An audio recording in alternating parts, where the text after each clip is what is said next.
I think we're gonna take a roll call vote, because I don't know if anybody's online. Jackie, is anybody from the committee online? Yes, Sarah McLaughlin. Okay, perfect. So Sarah? Yep. John? Here. Kirk? Yep. Ed? Here. Greg? Here. Pat? Here. Nancy? Here. And Chris? Here.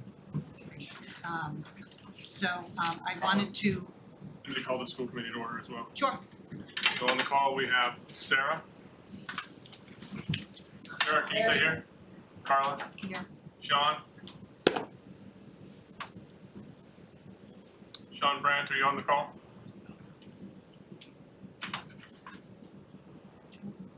Was assuming Sean's is here. Tom here. Four. Sorry, I'm here. I wasn't able to unmute. Sean's here. Thank you, Sean. all select board? Anybody from select board, Jackie? Not online. Okay, Oh, Melissa, oh, sorry, Melissa Murphy just joined. okay.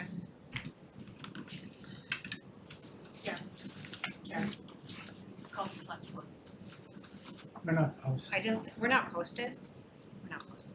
So then Melissa can't join in if you're not posted, is She that can correct? listen. She can listen. She can only,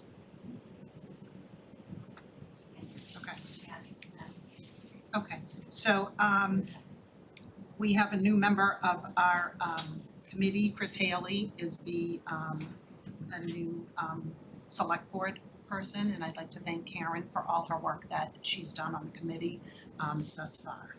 So just to review the agenda, we will have public comment, we will have liaison reports, we will have a portion where Dr. Milczewski will talk about Cartoon EDU. We are gonna have a presentation on pre-K being under one roof. We'll go to the designer reports from a pre-K cost analysis and options reduction strategy. And then we will have approval of prior meeting minutes and future agenda items and next meeting dates. So we will start off with public comment. I ask anybody who would like to make public comment, I'll just take you by a show of hands. I'll ask you for 3 minutes, and I'll put my timer on if you can kindly listen for the timer and wrap up your comments when you hear it and state your name and address, please. So Angela?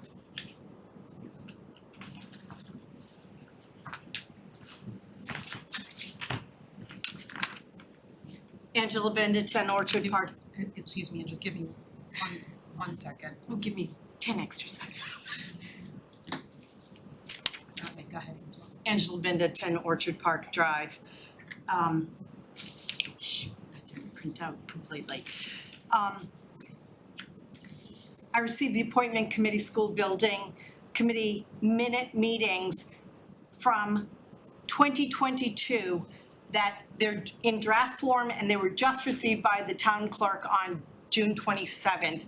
I hope no legal opinion was based upon draft minutes that were passed in 2 years later. It says on a motion by Alan Foles and seconded by Mark Doxer, the school building committee appointment committee voted 3-0 to appoint Carla Nazaro, Sarah McLaughlin, town treasurer Andrina Kume, and a fourth position person pending select board's selection. There are other mistakes in this. These were never approved by the committee. I hope no legal opinion was based upon draft minutes that are 2 years old. I wrote to the committee, I will read some of it. I'm writing to request that no action be taken. Can you give me a 1-minute warning, please? I'm writing to request that no action be taken on the recent select board vote to remove select board vice chair Karen Herrick from the Killam School Building Committee. The meeting took place by Zoom only on a Thursday morning at 9:30 a.m. and was the first time the agenda item was taken up by the board. Select board members Mark Doxer and Melissa Murphy both stated that they had no information to take a vote and were voting blindly. Mr. Doxer asked Select Board Chair Carla Bacci to delay the vote so he could talk to people involved with the matter in order to make an informed decision.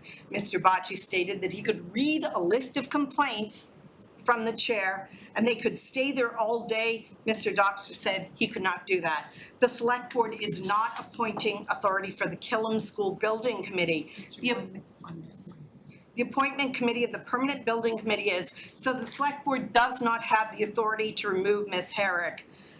There are rules in the charter for how this goes. They have not been followed. You have my letter, I can make it public for anyone else. The Killam School Building project is too important a project for it to be tainted by what appears to me and many others to be partisan politics. If Ms. Herrick does not remain on the school building committee, or if she is removed by any other process other than that which is outlined by the Reading Home Rule Charter, I will have lost my trust and faith in the Killam School Building Committee and will be skeptical of any proposal it puts forward. Please keep this new Killam School project going forward in a transparent and positive manner. Ms. Herrick, I believe, belongs in that chair. Thank you. Thank you. Anybody else?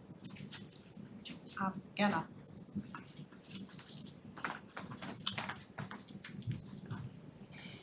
Hi folks, Genna Pilowski, 3 Harriman Avenue. So I've been, Genna, hold on. Yeah. Oh, go ahead, please. Sorry. It's all right. So I've been following this committee since the beginning, and I've attended the public meetings that you folks have hosted. I've also participated in the working groups, and for me, my experience has been great and very informative. But I do need to state my disappointment by the select board vote to remove Karen Herrick from this committee. I watched the meeting and it felt very rushed. There was no clear justification given for her removal, and no informed discussion was held at the time.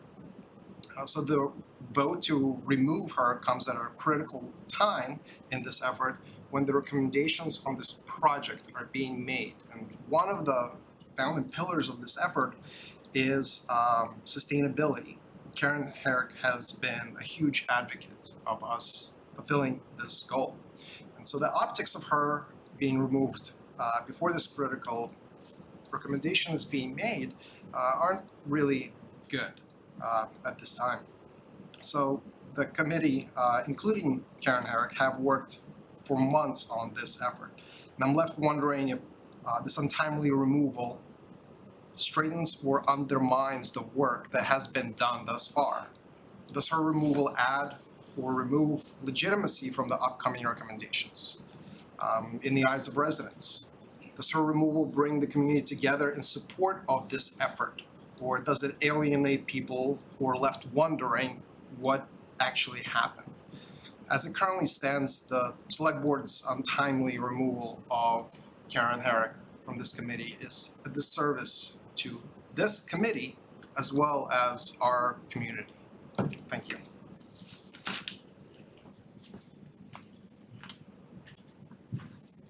Anything else? Rebecca?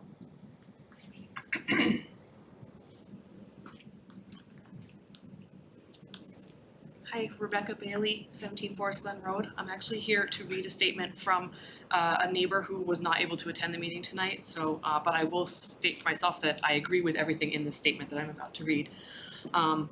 Okay, so now I'm reading the statement.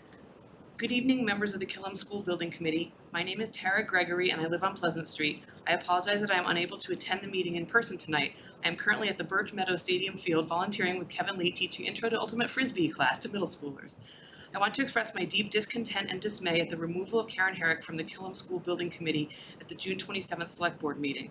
I am very concerned that the chair of this committee went to the chair of the Select Board with a list of grievances and asked for Ms. Herrick's removal without discussing with Ms. Herrick herself or the remainder of the KSBC to try and resolve the issue internally before taking the step to remove Ms. Herrick from the committee. Ms. Herrick's contributions to this project have been invaluable. She has dedicated so much time to understanding the intricacies of this project, staying involved and informed, does her part to inform residents of the project, and she understands the importance of ensuring sustainability and using green technologies in a new building to promote climate resiliency and ensure financial and energy responsibility long term. Early planning that includes green and sustainable goals will ensure taxpayers are getting the most out of their investment because changes later in the design process come with significant financial implications. I find it very problematic that Ms. Herrick was blindsided once again at the last select board meeting, and one person's unsubstantiated grievances were the sole reason given for Ms. Herrick's removal. One select board member, Ms. Murphy, admitted she was voting blindly, but voted to remove Ms. Herrick without legitimate reason or sufficient understanding. Ms. Herrick was seemingly removed at the direction of a single person with a personal grudge, and I implore that the remainder of the committee reject this decision and keep Ms. Herrick on the KSBC. Thank you. Thanks. Thank you. Anybody else? Yes. Good evening. My name is Megan Young. I live at 40 Oak Street, and I'm addressing the committee. Sadly, primarily, I was 7 out of 10 years on the Economic Development Committee, and as chair. And as chair, I know I couldn't make an individual decision. I always wanted to work with my team, with my committee. So it really surprised me when I heard that the individual actions of Ms. Nazaro happened. They seemed to me not only petty, but with children in mind. I thought, Carla, it's like you would get a F and place well with others. You have to work together. And I think that the thing that really bothers me more than anything is that you guys are doing such an amazing job and have such an amazing work that we need to get done. I was a town meeting member, I swear it was 10 to 15 years ago, when we were talking about the deplorable conditions at Killam. So I want to vote as a taxpayer for this. I do. But I know that without, like I'm looking at Aaron and with Michelle Sanfie, who actually worked to get a whole group of people to support the efforts, to tell our taxpayer, you need to support this. You do that by getting people who believe in you and who believe that there's transparency in this group and that you'll do the right thing. This doesn't look like the right thing. It really doesn't. And it doesn't seem like from Ms. Binda's perspective and what she shared, it doesn't follow the charter. It doesn't follow anything. It just seems like two people, we've got power, let's do something, let's get somebody who really cares about clean energy out of the way. Is that because you're concerned that maybe what Karen's proposing costs too much money? I don't know, but it brings that up in my mind. And so again, I say to the committee, I encourage this committee to really take the appropriate actions that have undermined your efforts and really look at that seriously and make a decision as a committee, not as individuals. Thank you very much. Mr. Dietz.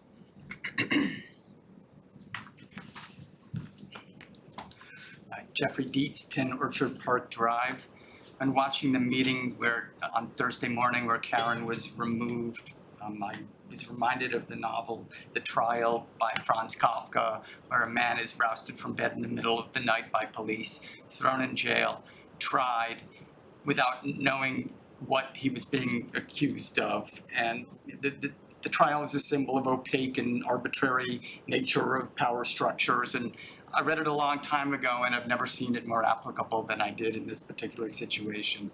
You know, party politics should not apply at the town level, but it seems like those who complain about them the most are the first to abuse power and perpetuate these divisions when given the opportunity. The lack of due process in Karen's removal was appalling. For somebody who works our town should value and reward the volunteers that work as hard as Karen does. And this committee will be less effective without her on it. Thank you.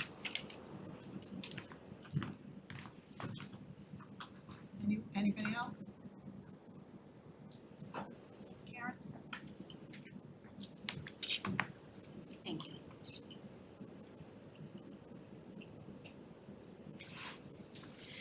Karen Herrick, Reading Select Board, 9 Divinitz Road. Sorry to be here at this position tonight, folks, and there is much important work to be done on this committee. I won't belabor some of the points that were mentioned earlier. I do not believe this action was taken correctly. We all took a vow to uphold the charter. There is a due process. There is an appointing committee for the Killam School Building Committee, and I would like to ask them to take the responsibility seriously, to follow the charter process and that goes where it may. And I also think that that is the approach that brings the least amount of toxicity to this project. I am hearing from residents that they are very concerned and about being able to trust the transparency and the process going forward if we decide not to follow the charter. So, oh, wait a minute, one more thing I wanna read. So this came from the School Building Authority itself. This comes from a memo written by Tom Wise. 963 CMR 2.00. The Mass School Building Authority says the eligible applicant shall make a reasonable effort to ensure the continuity of membership of the school building committee throughout the life of the approved project. I would say that a reasonable person would say that no effort has been made to reach this standard in the action that was taken by the select board last week. Thank you. Anybody else have public comment? Okay, thank you for your comments, everybody. Maybe online. I'm sorry? Maybe online. Oh, thank you. Jackie, anybody online have comments? There are no hands on Zoom. Great, thank you, thanks Ed. Thank you for your comments, everybody. We don't typically comment. I will just say that this has been very difficult. It is a balance for weighing the transparency to the committee and to the public, to the constituents. In addition to wanting to meet the needs of the project, and being mindful and respectful of those involved. So I thank you for your comments, everyone. Okay, we will be moving on to liaison reports. Sarah, do you have a report at all? No report, thanks, Carla. Okay. Does anybody on the committee have a liaison? No? Okay, seeing none. We'll move on to Cartoon EDU and video content discussion, Dr. Milczewski. And if I can just bring up how this got onto our agenda. We have Cartoon EDU coming, where we've hired Cartoon EDU to do some short videos. And John asked us some questions and about making sure that we are not perpetuating a yes or no vote in the content of those videos. So we just wanted to hear a little bit more about the process for this. Good spot. So great. All right. Well, good evening, everyone. I also want to welcome a new member of our team, Barbara Best. So some of you have met Barbara.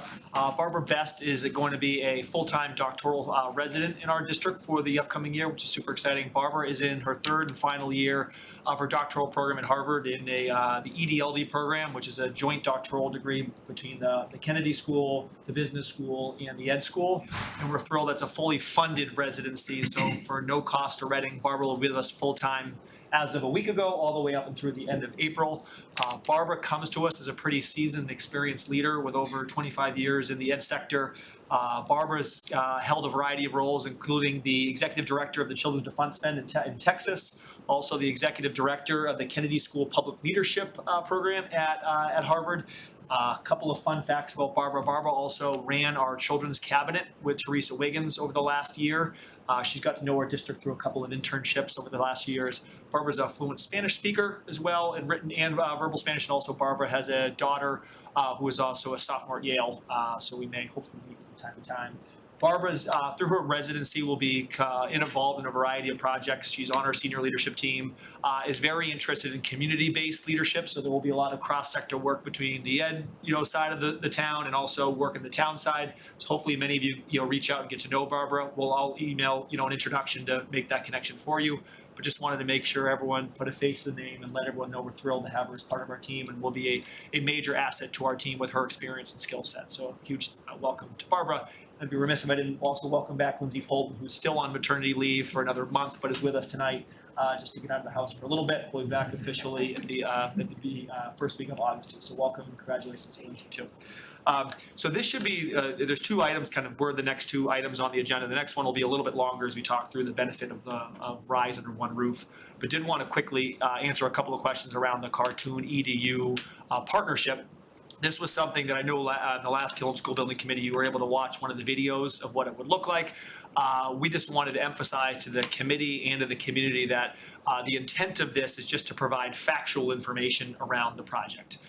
If you watch some of the videos that are out there, Stoughton has some, Wilmington has some that are publicly accessible. You'll see that it's limited to factual information. There's nothing in there that can sort of push voters one way or the other, or sort of give a kind of promote a social agenda, but instead something that has to allow voters to make sort of their own decisions, but give them as much information as they can. The reason why we think it's of value is having them 6 videos, which you plan in about 5 minutes or so, that are quick clips that are like animations that we think are engaging and informative for the community to be able to wrap their arms around too. Something we also recently learned is that Stoughton's able to produce them pretty easily in 4 different languages, which we think is a growing need and importance in our community too. So I just wanted to, hearing those questions, John, I think that was a great question you raised. Just wanted to reassure the committee as we finalize those videos the next week or two, that you can expect that those will not have any sort of push for a vote one way or the other. But did want to open up if there's any questions or concerns or feedback before we finalize those with Cartoon EDU. I think it's always a good, I think it's always good just to, when we're looking at it, just to have that eye to make sure. Because like, John said, Absolutely. we're not using public funds and we're not promoting the project, or not promoting the project as it is. Absolutely. And I think the thing that hearing that resonates most with me is that the project that which Dave Cartoonen would say is like a marathon MSBA process. Even being in it sometimes, it just feels overwhelming to keep the different phases, sort of understanding what comes next, and to see how well they put all those together in such a simple way for the community. I think it'll really resonate and help simplify what is a really complex and long process for the community too. Just one thing I think we maybe mentioned at the last meeting was that the team that we're working with on these cartoons are used to dealing with this type of process, and actually have gone back to the AG's office on previous videos to make sure that there is no bias one way or the other. So it's not unfamiliar to them, basically. Thank you. Great, thanks. Moving right along. Full pre-K under one roof. Great. Jackie, do you mind pulling up the slides for us?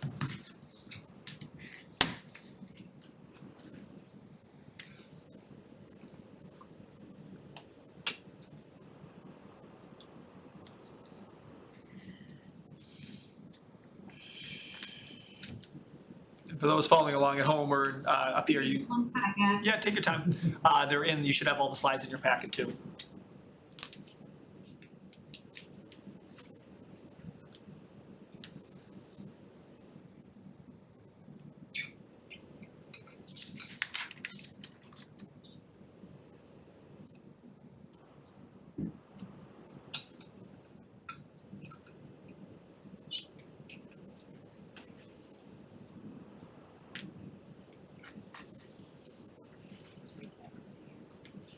There we go. Sorry about that. Perfect, no worries.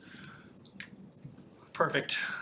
Jackie, you can go next slide. So the goal of this short presentation is just to give the committee and the community a little bit more information about what you're going to see in a little bit from our designers. You'll see, you've seen throughout a variety of options, or some options that have the pre-K under one roof, some that sort of keep with our model now, which is having our pre-K model dispersed. We thought it was important, as tonight you hear a little bit more about some of the preferences of particular models, and some also costs of the pre-K model, that you had an idea of like, why do we think that this is important for our community. So a tiny bit of context on Rise. I know you're all familiar with Rise, but Rise is our integrated preschool in our community, which meaning serve both students with and students without disabilities. It is made up of, it is a tuition-based program for many of our students, but for students on IEPs, our students with disabilities, it is a program, educational program that we provide free of cost for our students. Jackie, you can go next slide. And currently, as built, we have 10 class sections across 3 sites. There's 2 classrooms at Wood End. There's 2 classrooms at Killam, and then the other, which is a little confusing, 2 classrooms, 3 classes at Killam, and then the other in the basement of the high school. You'll see that there's right now, we have an enrollment of about 150 students. This is also in a wait list of 64 students. You'll see the split, is a little bit more for students with disabilities, which sort of obviously has to be. And then given what we've seen in the last couple of years with an increase in special education referrals and also requests for screening, we expect sort of our need to support and provide service to students with disabilities to increase over the next couple of years.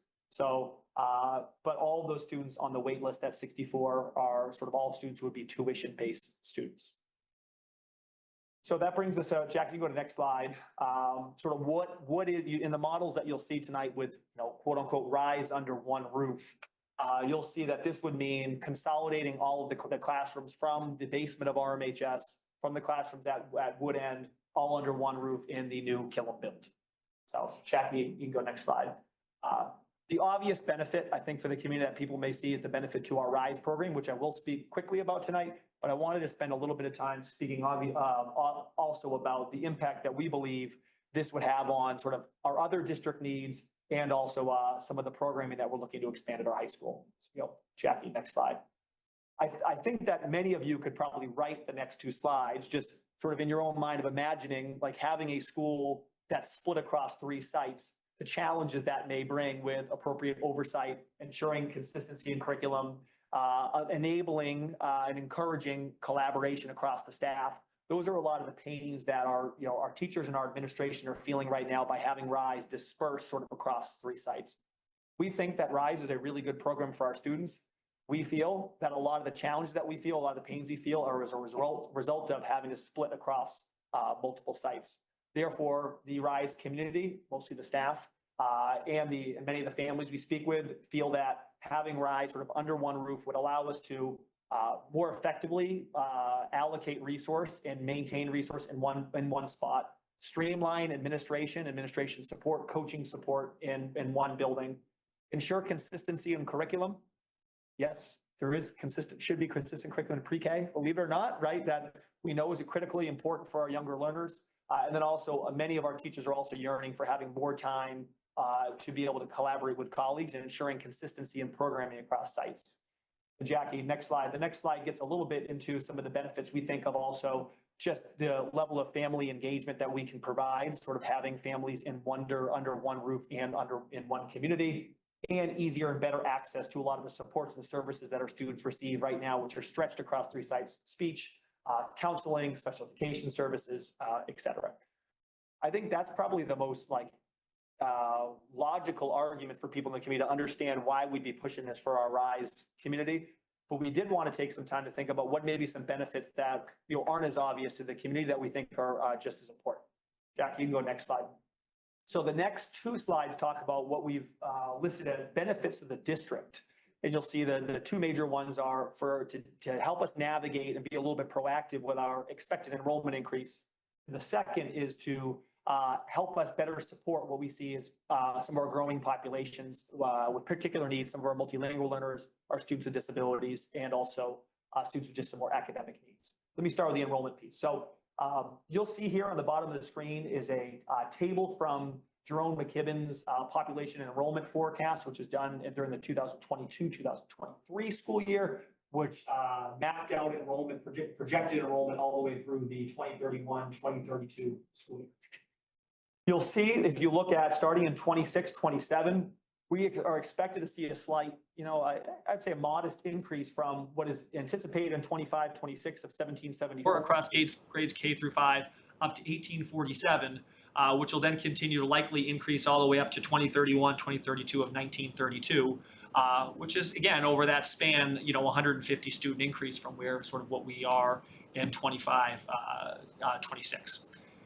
Now, a couple of questions on that. I know people may be asking, well, why are we expanding our METCO program, or why are we having school choice if we're expecting sort of our enrollment to increase? I would argue that those are seats that we can control. So, for example, in a particular 4th grade class that may have 17 students, we know that we can add 2 students to make that 19, and that's not really going to have an impact on the amount of classrooms that we need.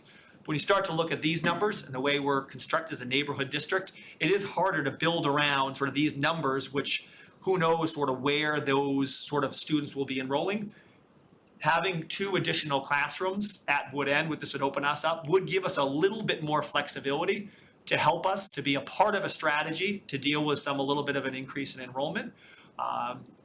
2 classrooms may not be enough, but it would be a part of other things that we could do to help us avoid having to do something more drastic of purchasing or creating more spaces, which we think could be costly and challenging for the district too. So we think this is a little bit of a forward-thinking way for us to deal with what we anticipate is a little bit of an expected enrollment bump.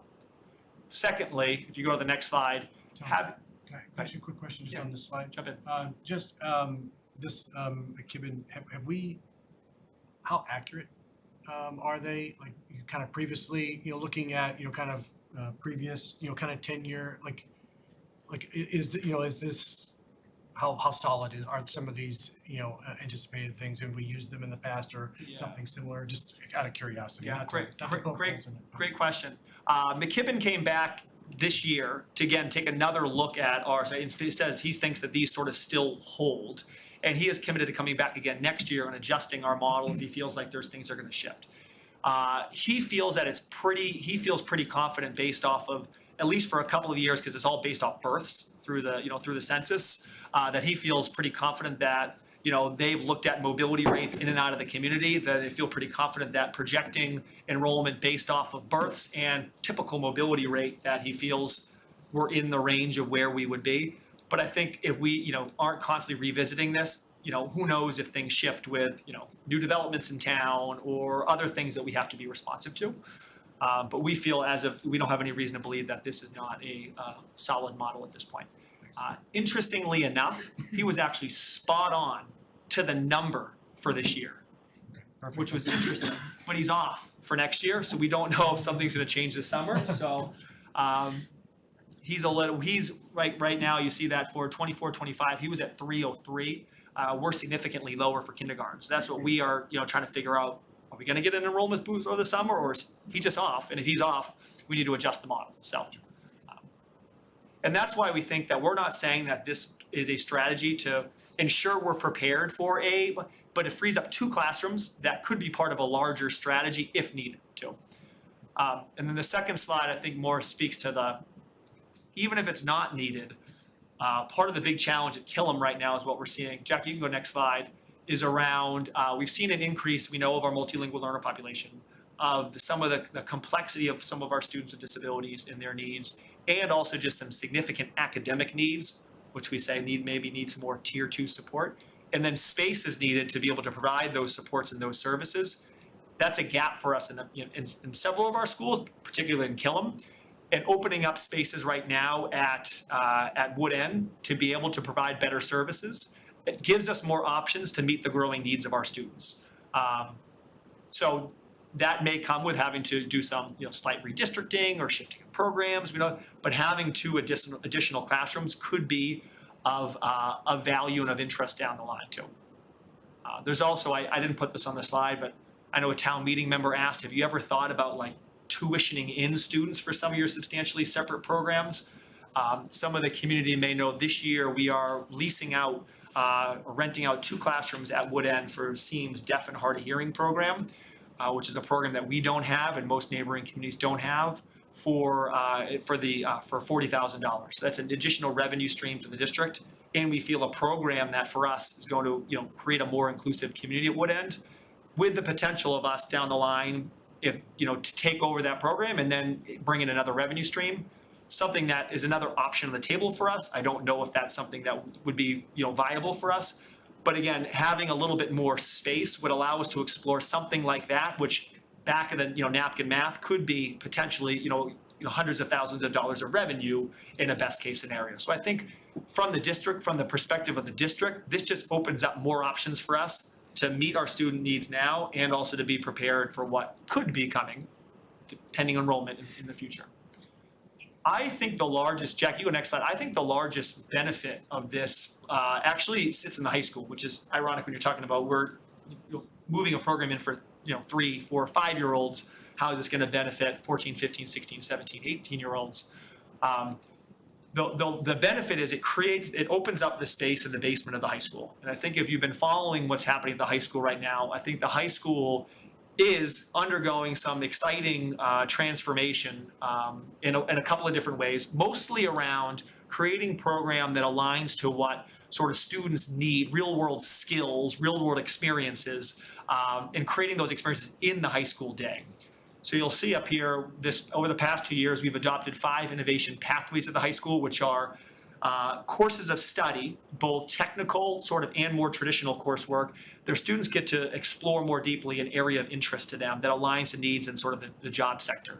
You'll see we've opened up one in computer science, engineering, digital media, and next year we'll have clean energy and also healthcare and social assistance.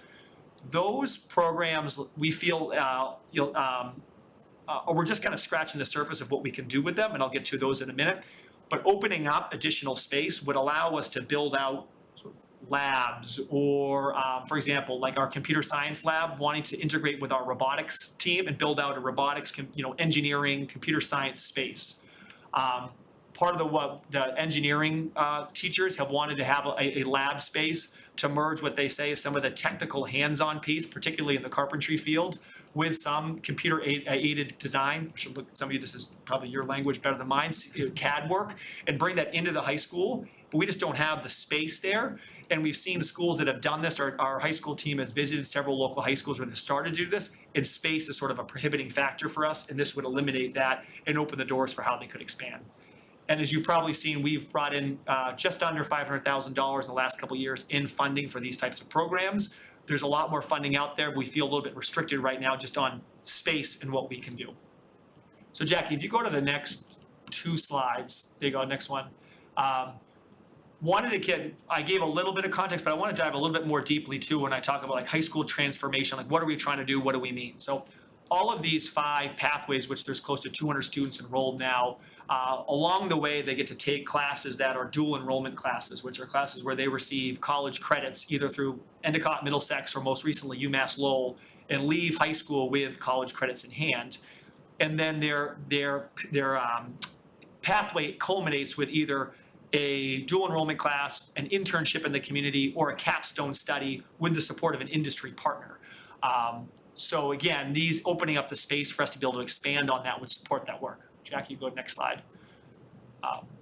You see a couple of examples of like pathways in action of just sort of what recent funding has done. Do we have any, I don't know if we have anyone in like the healthcare sector here. But you'll see on the left, this is what we're purchasing this summer, which is was $100,000, which we are purchasing through both a capital skills grant and also a state earmark, which is the Anatomage 10 table, which is a like simulation table, which can simulate a sort of a lot of the experiences within sort of supporting the human body. You'll see this one that talks about simulating stages of childbirth, can simulate the effects of disease on an aging body. This is something that we can currently fit in one of our small spaces at the high school, but the high school healthcare and social assistance team said they could really expand on what this would bring to our students if we were able to put this in a lab sort of space. On the right side, you see those are our digital Nord keyboards. It was through a $25,000 grant, a state earmark. This is through the information pathway specializing in digital music, which is one of only 2 in the state, which is a combination of both graphic design and digital music production, which has been really exciting for a lot of our students, something really unique. They do not have a recording space or space. We've tried to mirror a lot of what UMass Lowell is doing around music recording, music production, but space has been a limitation. So I think what the high school is asking for is that, we have worked really hard to secure grants to get sort of our hands on, materials or resources that would support the student experience. Creating additional space, they think would just kind of blow the roof off of what we could do and where we could bring that work. Let me go next slide. Just also wanted to continue to press that part of this work involves getting our students out into the community. So this last year we had 180 of our seniors out in the community completing senior internships during the 4th quarter of their senior year. You see some of the companies there, and you can probably guess some of the alignment between the experiences I just indicated and some of the work of those companies as well. But this is all under sort of the umbrella of trying to bring real world experiences in for our high school students. So we thought it was important, as you know, I'm sure Jenny and Lee will come up tonight to speak a little bit more about sort of the pre-K under one roof. We see the pre-K under one roof as, kind of impacting three distinct constituencies. One, are pre-K students right now in the moment for better programming. Two, for meeting, sort of preparing for sort of what's to come in the next few years around enrollment, student need, district-wide. And then three, really allowing and enabling our high school to expand in what we think are really innovative and exciting ways for our students, in ways that we think have already started to have a positive impact. So since that maybe was a little bit outside of just what you would think when say pre-K under one roof, just wanted you to have that context in mind as you weigh all that out tonight. But I'm happy to pause there for any questions or feedback. Just one comment, the career pathways, I think that's, and the changes at the high school, I think are awesome. Keep up the good work, that's some really good stuff. Couple of questions on the RISE programs that we're gonna contemplate. Does that include, you had 64 kids on a wait list, does that include a program that gets everyone in off the wait list, or we're just talking about the current enrollment? Yeah, great question. So what it would do is it would add 2 additional classrooms. So that's more to be prepared in case a couple of years down the line, as I shared, like given some of the new special education, referrals, some of the screenings, that if we have to expand for our students with disabilities, we have the space to do that. But that would not totally eliminate the wait list. I would argue that would probably be able to bring in potentially an additional 20 to 30 students. But we don't have a model up here that would be able to have us totally eliminate the wait list, unfortunately. The classrooms that are at Killam, are they in modulars or are they in the actual building? They're in the actual building. Okay. Thank you. So Tom, just another question, and this maybe taking a step back, taking a little bit more of a broader view. Does this type of plan also give the district more ability for like swing space? Like, so like if you're looking at, Killam versus, Birch Meadow, or, and kind of being able to kind of allocate and district, and so you can kind of have, kind of spread out the space a little bit. How much does this affect that at all, or just, kind of curious? Yeah. So I think you just said the dreaded word for many parents, like redistricting, right? Which is like the fear. My kid's in high school, so I'm totally fine with it. I'll address that. I'll go down the I'll go down the third rail with you, Ed. But it's I think it does. Right, and I don't think we've made any plans around like what redistricting would look like right now. But if you just run the night, so this would open up 2 classrooms at Wood End. I just named that we have sort of, as of now, we have 2 spaces that we are at a 1-year lease for the deaf and hard of hearing program.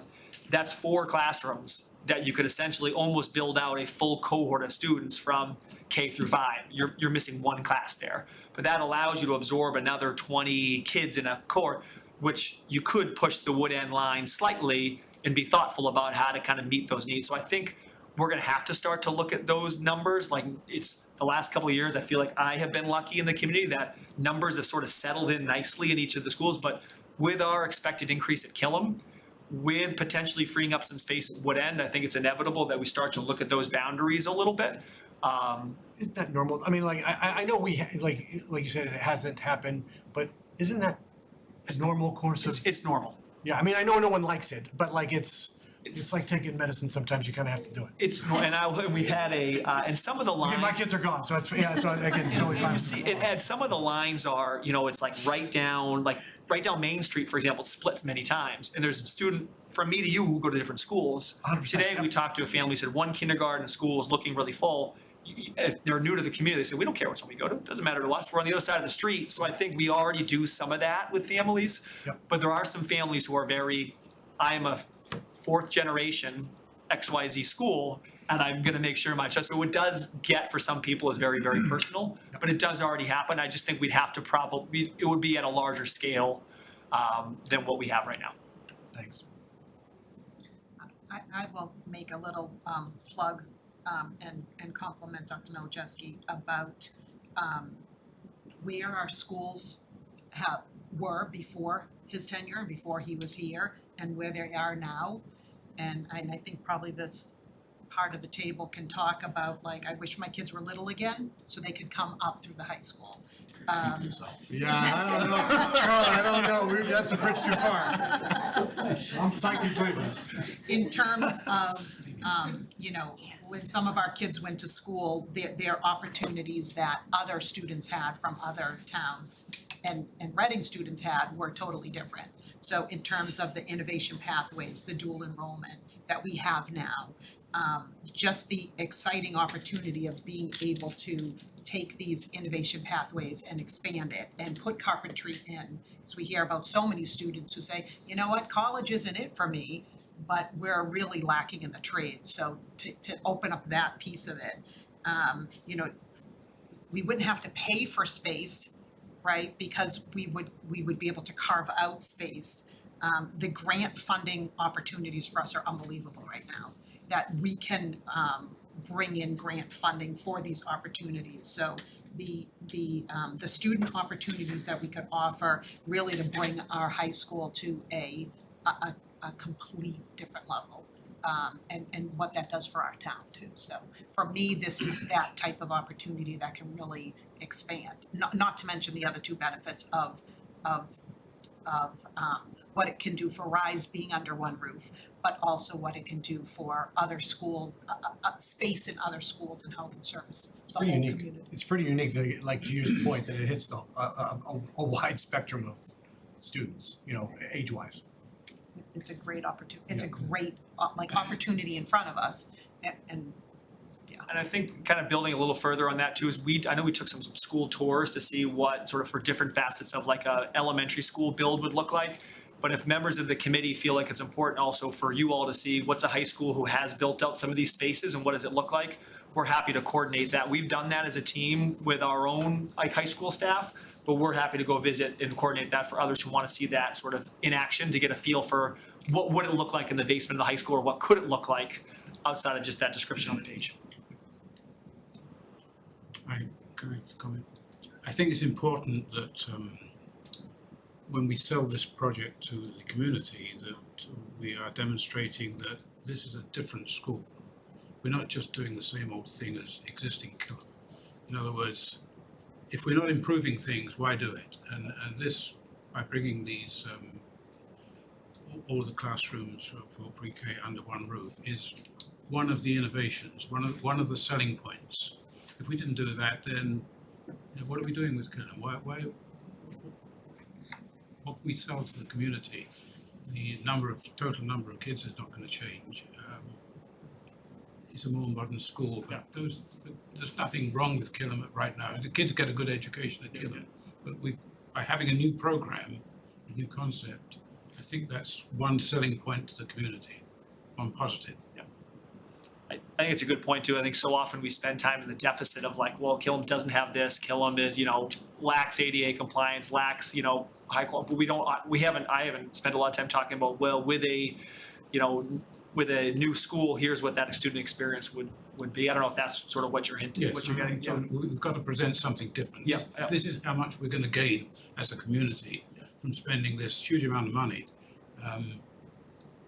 We've got to show some real results, real changes, real improvements. And this is one of the improvements that I see. And I think to add on to that, it's not just the elementary kids, it's the high school kids too that Yes. benefit from this. So I think that's a really good point. So it would even this sort of presentation with sort of what Killam experienced too, I think is. Yes. Yeah. Thank you for that feedback.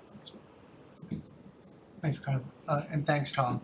I guess to touch on what Ed had mentioned briefly, what can throw the enrollment out of whack on this timeline that we have would be MBTA communities, if that does go ahead in whatever format we end up going with, next year going forward. Because that has a real opportunity to end up changing all of these numbers considerably, or not. So. Absolutely. Jackie, any questions, any hands raised? No one's raised on Zoom. Great, thank you, Tom. Thanks, Mark. Moving on to designer report. You're gonna tackle it, right? I'll start us off.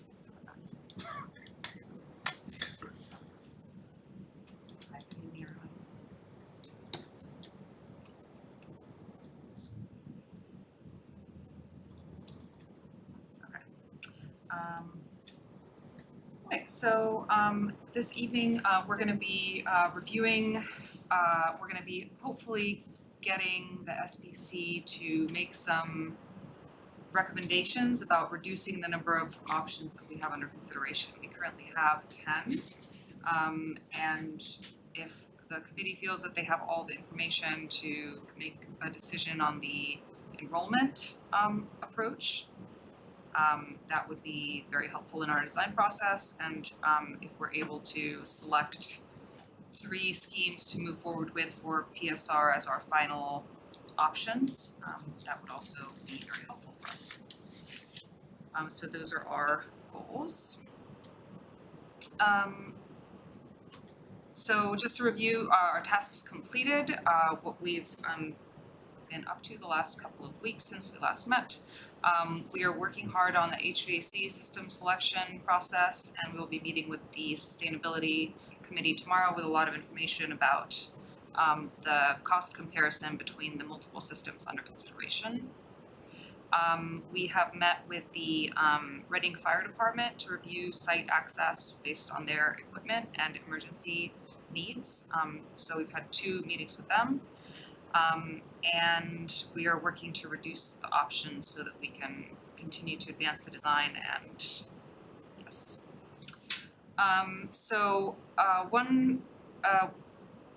This is where we are on the schedule.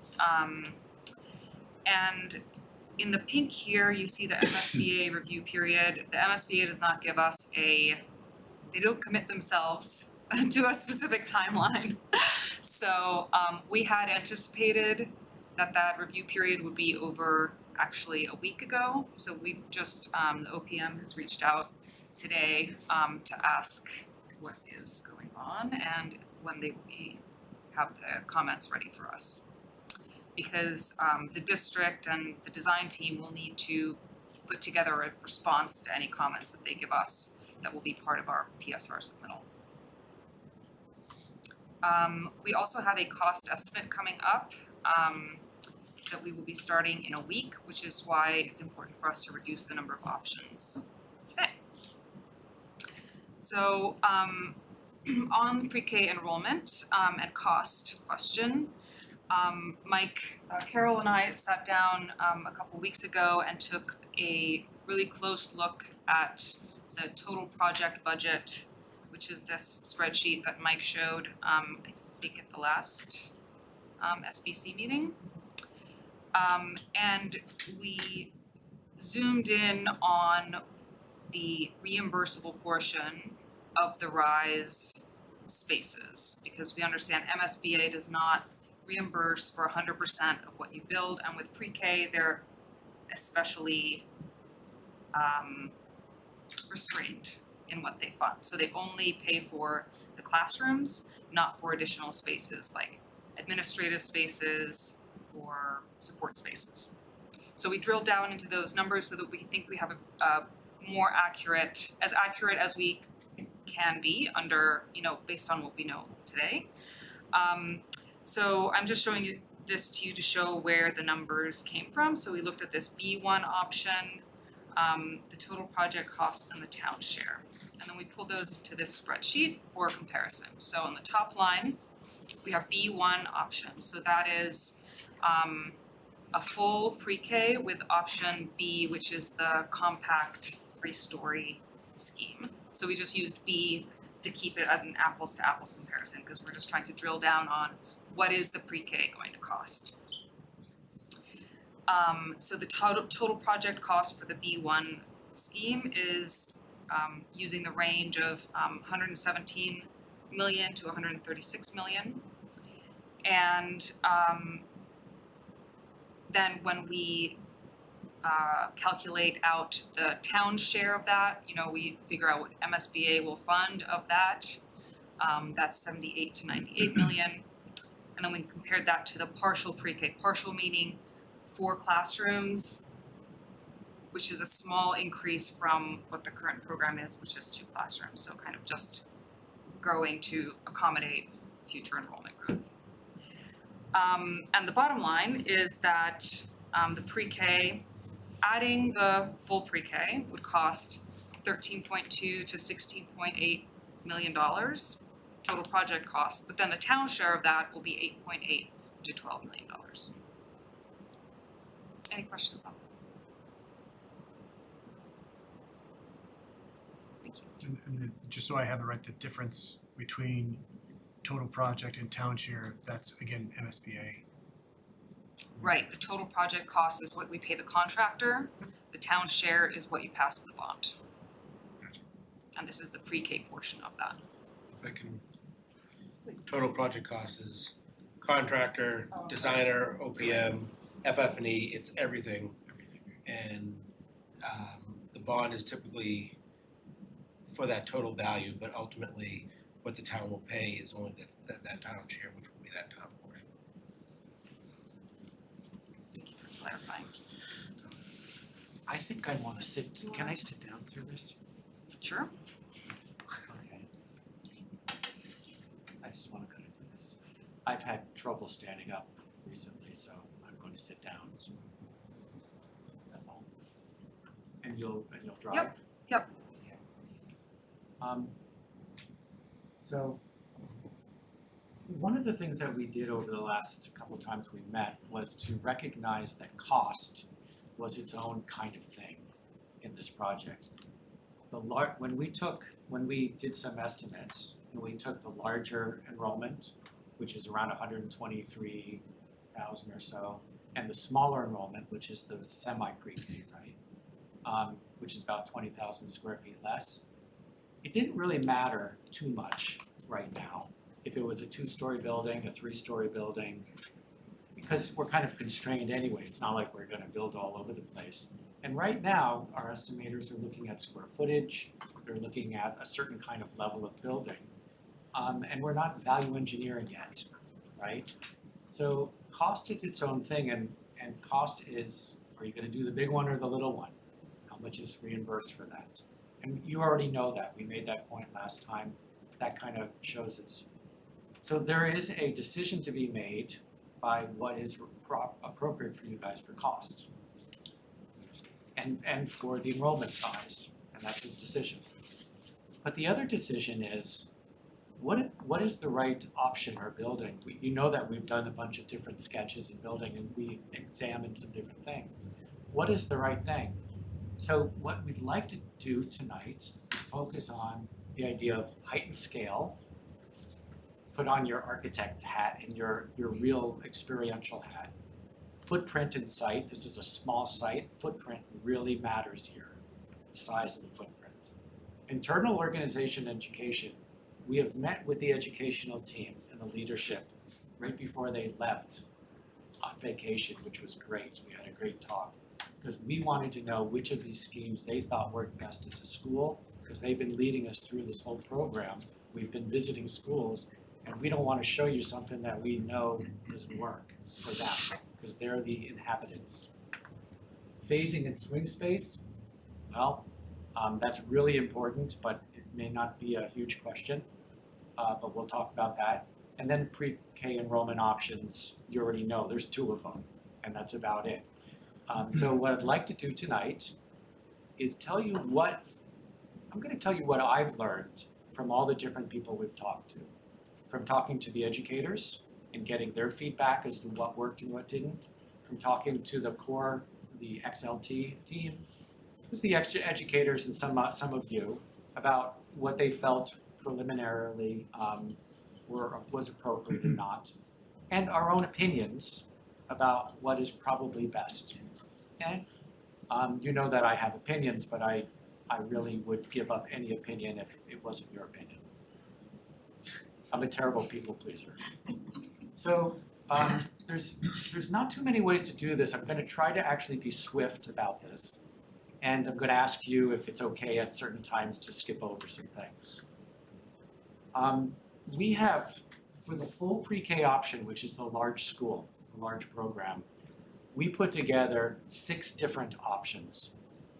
You don't have to know them all, this is just kind of showing all the work that we look at. But what we wanted to do was show you some 3D capability to show you what does that really kind of could feel like. And we're gonna show you different things, but the very first one, A1, is really that ad reno one. And we have to do the ad reno. We want to do the ad reno scheme for the MSBA and for your consumption. But we're going to find out really fast, once again, that the second that you keep a portion of the existing building and then add on the size of pretty much a new building right next to it, there is like no room left on the site for a functional elementary school and play, parking, drop off. It's not safe, there's not enough play. In this particular case, it could be a wonderful building if you had 3 times as much site, but you do not. So I'm sharing that opinion. You already know this. And then we're going to show you other schemes that try to take the same amount of square footage as 3-story, 2-story, wings, different ways in different configurations. And I'm going to show you I'm going to try to tell you what I learned from other people about these things. And then you can interject and say, that makes sense. You're only allowed to say that makes sense. Next. We also have 4 options for the smaller pre-K, meaning just 4 classrooms. Essentially, it goes from 12 classrooms and a whole bunch of things for the large pre-K to 4 classrooms and hardly any support. 20,000 square feet is a lot of square feet. It almost always adds up to about a floor of education. So if I took any of the 3-story schemes and took out on the large scheme and took out the pre-K, you're always gonna have a 2-story scheme. It's just the way it works. It's a big building and that's a big piece of it. I'm not gonna focus on these too much. It's always easy if you understand the configuration to go from the larger to the smaller. So I'm gonna focus on the everything in options so you can get better apples to apples if that's okay with you. Next. We're going to talk about height and scale. So we're going to look at some schemes that are 3-story, look at that, and then the exact same program at 2 stories, look at the size difference on the site. Now one is taller, that's a size difference, but look at the footprint. So we're going to talk about that. Next, we're going to talk about footprint. So these are the actual floor, some site options. I think we have a really good site option. These are all different right now. I don't want to focus on the traffic and all that stuff going through. Just want to really focus on the size of the building and what it does to everything. Okay, for example, on the left there, look at the size of that field, or something like that. We're going to look at things like that. Next, internal organization. To me, nothing is more important than the idea that this works educationally. We put hundreds of hours into educational visioning, into and visiting schools, and understanding how the teachers work and what the community is like here. And we want to tell you what the teachers said about these different configurations and which one works best for them. And obviously that's families and students and everybody. Next. Lastly, we'll talk about phasing, but I will tell you at this point that we're pretty sure that there's not going to be an off-site swing space for the whole school. And that the vast majority, possibly, maybe you could take out a couple classrooms or something, for a couple of years. But during that time when the building's being built, you're going to have the existing building being functional and working, and the new building being built. If that's truly the case, it both limits our options, but it's something we knew from the very beginning, and our goal has always been to solve that problem, and there are better ways to solve it than others. So that is something to think about. When it comes to swing space, we care about disruption of programs, we think about safety of the kids, and how we can get as much land for play and stuff like that in the interim while this is being built. When the new building's built, we tear it down, we finish it up, and everybody's happy. And in the long run, you want a building that when everything's torn down, it still makes sense. It's not like, oh, we had to build it there, so it's not adequate.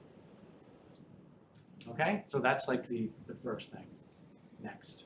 I want to ask your permission to to go through certain schemes really quickly. This is the ad reno scheme. I want you to look at this site plan for a second. We have the existing piece of the building, which is 1 story, and then we have a 2-story or even 3-story wing next to it of new to get all the program. It takes up so much of the site that what is called proposed field right there is tiny. It's not a field. It's a green, it's a lawn, and it's not big enough. And the site is kind of tortured with asphalt and all that kind of stuff. If you go to the next drawing, you can see how it works. We make ourselves try to solve these problems, and this is not a bad building. The way it's all laid out, I mean, how clever is it to have the pre-K all in the 1 story where you actually have all the other kids right now? You can see how big pre-K is. But it really does not work on your site. And does anybody want to agree with me? So that we can, okay. Well, let's just keep going for a second. We want to show you this. I like how it looks. It's not adequate, again, for the kids on the site. It's not appropriate. That's my strong opinion, probably the only one I'll share tonight. Next. For every single scheme, we're trying to show you some 3-dimensional drawings. One is always going to be from Charles Street, kind of looking at it back in there. So you can see we always try to step and do different things. And one will be from Haverhill Street. And because most of the buildings will hug up against Haverhill Street a certain way, actually the difference between 20 feet back and 40 feet back and 2-story and 3-story is a lot.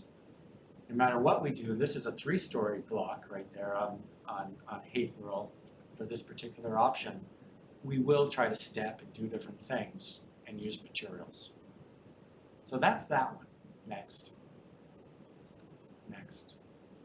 I'm going to skip over the smaller portion, smaller idea, because it still takes up all the same land. Okay. Let's get to business. B1.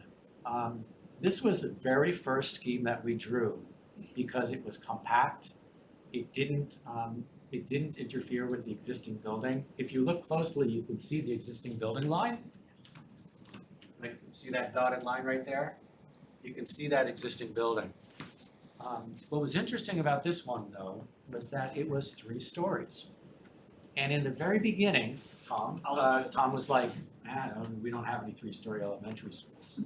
And then we visited all these new MSBA elementary schools, and guess what? I don't think we visited one that wasn't, well, there was one that was 2 stories. And then all the others were 3 stories. The Swampscott school that I'm doing right now is 3 stories. Yeah. And if done properly, it's actually quite nice. And it's a hugely sustainable approach because what you're doing is you're limiting, you're maximizing green space, and your energy use is always more compact because you more floors, less exterior wall, all that stuff. The question is, can you do it with your program functionally? If you look at this basic scheme here, you see that that is, a pretty compact footprint. But we also have really good play space, plenty of play space actually, and good and a field that is a JC 10, 12 soccer field. Next. This is where it gets really interesting. The first floor is on the left. You would enter right in between those 2 blocks, and on one side is all of the classrooms, but that's all the pre-K. So see how a central pre-K is its own school. So you walk in, it has its admin on one side and the K through 5 admins on the other of the same vestibule. This is how we were asked to do it. And what's interesting is you go into that world on that first floor where the little kids belong, and you're going to see this over and over, but all of the big classrooms are against the outside wall, and in the middle are kind of support testing spaces and a big room for kind of rompus and for some things. Now, we call this the donut scheme because I like donuts. And the other reason we call it that is because if you go to the next floor, you see that you don't have to go yet. Oh, sorry. You go to the next floor, level 2 and 3, that is K1 and 2, and then and then K1 and 2, and then 3, 4, and 5. Perfect separation of small academic communities, those age groups. And so on the second floor, you'd have your kindergarten. They all have their flex spaces. You have first grade, second grade, and they're all clustered. So they're actually neighborhoods. And those things that say flex space, but they're blue, they're only blue because they're programmed. They're actually open. So you actually go in that area and there's a big open space for all that flex stuff, like when you went to those other schools and you saw that spill out space in those front yards. And so this is exactly what people have been asking for, but its arrangement is that it's all around a media center or library in the center. Something you have right now that makes your Killam School community is that central library. Now you have a pit and you have a lot of people walking through it, so we're avoiding the pit. And we're also thinking of it as a 2-story space right up the middle where you have a clear story, it doesn't have to be a skylight, which could leak, flooding light down the center, right? And then connecting the 2 schools. So if you think of the second floor and the third floor, they're kind of like, that's the school. It's a 2-story school on a plinth, on a block, which is the pre-K. That's how this really works. Now this diagram has probably the requisite, service is very important to me, service and mechanical and all that stuff. The kitchen works really well and all that, and the cafeteria is on the first floor. In this one, we actually put the gymnasium on the second floor because it is so efficient. But what's interesting about that is all the kids who use the gymnasium are on the second floor and third floor, and the pre-K kids do not use the gymnasium much. They won't be able to schedule it. It's not their space. They have their own world going on. So it's actually very smart. But if you were a visitor on a weekend, you just go up. You would come in and go up one stair and be at the gymnasium, and it would be very open and nice. So that is the layout here. The teachers like this scheme. So I'm not selling it, I'm selling what they sold to me. This is secondhand selling. And the idea they like about it is community. To them, this is that central donut is how they always envisioned the diagram of their school being as a community. And it's really efficient. They like how close everybody is, and there's no real hallways, everything's kind of like there. So that's what they told me next. Now I'll go faster. This is what a 3-story school looks like on the site. Doesn't mean we can't step things. You can already see some stepping, 2-story cafeteria. The gym will probably have a different kind of roof. It might have, things can step forward and back a little bit. So we can step in and you can see some of that already happening. But it's very compact and the site it really fully utilizes the site. Next. And then lastly, we kind of do these diagrams where this is a very different kind of thing for you. If you look from Charles Street, you see a 3-story school. And again, we can have canopies and step it and all that. That's our job. But we want you to know that we will do that. But that's what it feels like there. And you've seen schools like this. It's just it's more vertical than just spread out all over the whole site. From Haverhill Street, I feel like this, we've actually done a couple of sketches in-house later. We feel like we could push it back from the street a bit. Imagine that going back another 20 feet and you're probably in a pretty good zone. That would be our goal with a scheme like this. So this was just so you know, the educators and others, this was their very first choice. They've switched their idea from 2-story to 3-story because of the visits and also because of the layout of the school. And I asked them many times, what about the 3-story? And they each time they said, no, we prefer that now. So that's what we've learned. That's why I guess you don't vote the first day. Tom? Lee, sorry. Sir. Question. Tom Wise, School Committee, South Street.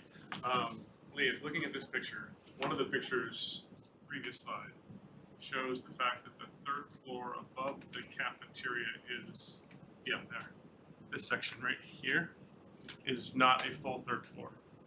Have you considered using that for like outdoor space, like a raised garden and/or staff area for lunch or something else like that? Will the physical space support? We will consider that, although one of the things that we were told very early on by this committee, because I have a rat trap of a brain, was that they weren't a big fan of doing green roofs and or terraces on roofs, because one, they don't get used too much, two, they're extraordinarily expensive. Because we actually visited schools that had them, and they told us that, because we asked those kinds of questions, and we do it sometimes. So the answer is yes, we'll consider it, but I don't forget what I'm told by these practical people. How's that? So yes, it's a good question. Found space is always good. Let's keep going. Next. So, this is a smaller version. So if we go, so this is without the big pre-K, and you can see that all we did was take out the pre-K, and it all went, it dropped one whole floor. So go to the next drawing, and you can see that it's essentially a two-story scheme, the same way with the gym popping up, but it's essentially the same building without, so you can see the pre-K is about 20,000 square foot, that's what it does. You go from 2 to 3 stories most likely, okay? So we were challenged early on by Tom to do a 2-story scheme, no 3-story, 2-story that allowed us to build without touching the existing school. But if you really look closely, boy, does it follow the profile of the existing school, the ins and outs and everything, because this is really shoehorned in there. If 2-story was everything you needed, like was all you would accept, we can do it. But it takes up a lot more space. You have less play space and less room to get around. And it's going to be closer to not only the streets and to the existing school for construction. So Pat's sitting there knowing that if you're 15 feet away from the school at all sides, that's really tough. Now, if you get close at one point, that's life. But if it's always like, boy, that really adds up, and that's difficult. But the thing that always kind of bugs me about this scheme is how close it gets to the two sides. If you look at where the house is and the house is, it gets quite close for where we have the buses and where we have service. And I think it's going to be a real struggle to make that work, because service needs plenty of space. They want a real loading dock. For Christmas, I want a real loading dock. So let's go to the next one. So Lee, on that one, I know you please do. you and Jenny mentioned you had discussions with the fire department. How does that impact C1? It doesn't with them yet. I'm going to show you the scheme that they want. Someone, when we get to it, I'm actually going to show you the diagram that they like the most. And I think that we worked really well back and forth to make everybody happy. Well, I would contest what you said a little bit, which is that we showed the fire department this scheme and we had revised our schemes based on an earlier meeting, and they said that this works for them. Their biggest concern is to have 2 different paths to the front door. So that's what we've strived to do in each option. So this one's still compliant from okay. It works for them. They really only had a couple of things they were concerned about. And I think we could probably make it work on any of the schemes. I'm just going to show you the actual layout that they like the most. Perfect, thank you. Next. So you can see that for the 2-story scheme, it's a little bit wider and fatter. When you get to the second floor, you can see how much fatter it gets. So that second floor has 1 through 5 in it. And you can see that instead of one donut, it's kind of like, I'm going to call it a double donut. And what the educators did not like about this is how the kindergarten was separated on the first floor by itself. They could live with it, but they didn't really like that. And it feels like there becomes more and more hallway because of the double donut and so many schools. It almost feels like a little overwhelming on that floor plate, but it could be done. Fair enough. So they weren't in love with this because of the layout and the thickness of it. That was their second choice. That was their second? Yeah. Yeah, if you can't do that, do this. Good, thank you. Next. So C was their second, and that's what it looks like on site, and you can see it's obviously quite larger footprint, but 2 stories and spread around. And from other places, it's easier to deal with the scale of it. Good. I'm gonna skip over the smaller one because all it does is chop out some of it. It's very similar except for a little slightly bigger courtyard. All right. We were asked by Mike and others to look at buildings that impacted the existing building while we were looking at swing space options off-site. But also, hey, say we just take off a wing and lose 4 classrooms or something like that off the existing, and we dealt with that with temporary classrooms, what do we gain? So we started looking at some wing options, more stretched out and less donutty, more like a crawler. Next. So this is the kind of thing that we saw. And in some ways, this looks like a more traditional elementary school, which not everybody likes. And it was very interesting. On the first floor, in order to make this work, we actually had to take the kindergarten that blew away on the left and have it separated from the rest of the school, which did not go well with the educators, and I don't blame them. But also, if you look at the upper floor, the 5th grade is kind of down the page a little bit in the middle all by itself, and they didn't like that either. What their reaction to this scheme is, it looks like kind of hallways and corridors, which they've been learning not to like. And also, you kind of have to walk through certain things to get to other things, through one to get to another. And they weren't a big fan of the length of it all. So educationally, at least, we could build this building, although this one affects the existing building. But educationally, they did not like those pieces of the layout. They just don't like the length of it. The longer the kids walk, the farther they are, and the lack of feeling of community that the other one provided. We hear different things from every community, so they're very specific about that kind of layout. But I think that's what makes Killam Killam. So I like that. Thanks. So just on that one, Lee, so what is D? What's the benefit of D from? The benefit of D, I believe, is that in a very traditional sense, if we go to the next drawing, it aligns all the classrooms on the north and the south side in a row. So if I was doing just a sunlight, like a perfect building and I didn't have to worry about the site, it kind of has all the buildings perfectly oriented when the donut kind of has them facing everywhere. And I think it creates a little more exterior space with courtyards. That's kind of nice. On the site you can see. I will add to, if I may, the library in schemes B and C, the library doesn't have windows. So it's in the middle, so we can get some natural light from above, but it doesn't have any windows out. So in this scheme, we spread it out so it's thinner, and the library media center on here has windows. That is a serious and then the organization of classrooms in the way that they align to another in pods. In this scheme, they're kind of across the hall and they capture space in between them that's shared as the flex space. In schemes B and C, they kind of are in a line, and then there's some flex space that's captured off the corridor in front of them. So it's just a different way of orienting classrooms that we thought one of the things that we liked about the D scheme was that kind of creation of more of a neighborhood of classrooms, but actually the teachers don't prefer that, so we thought it was. They didn't at this point. Now, we have other options that kind of go a little further next. It looks quite normal from the outside, it's 2-story. But it does impact, we'd have to tear down some of the existing building to do this. What's interesting about this is, after doing a D scheme that was quite spread out, we decided to kind of look at it a little differently.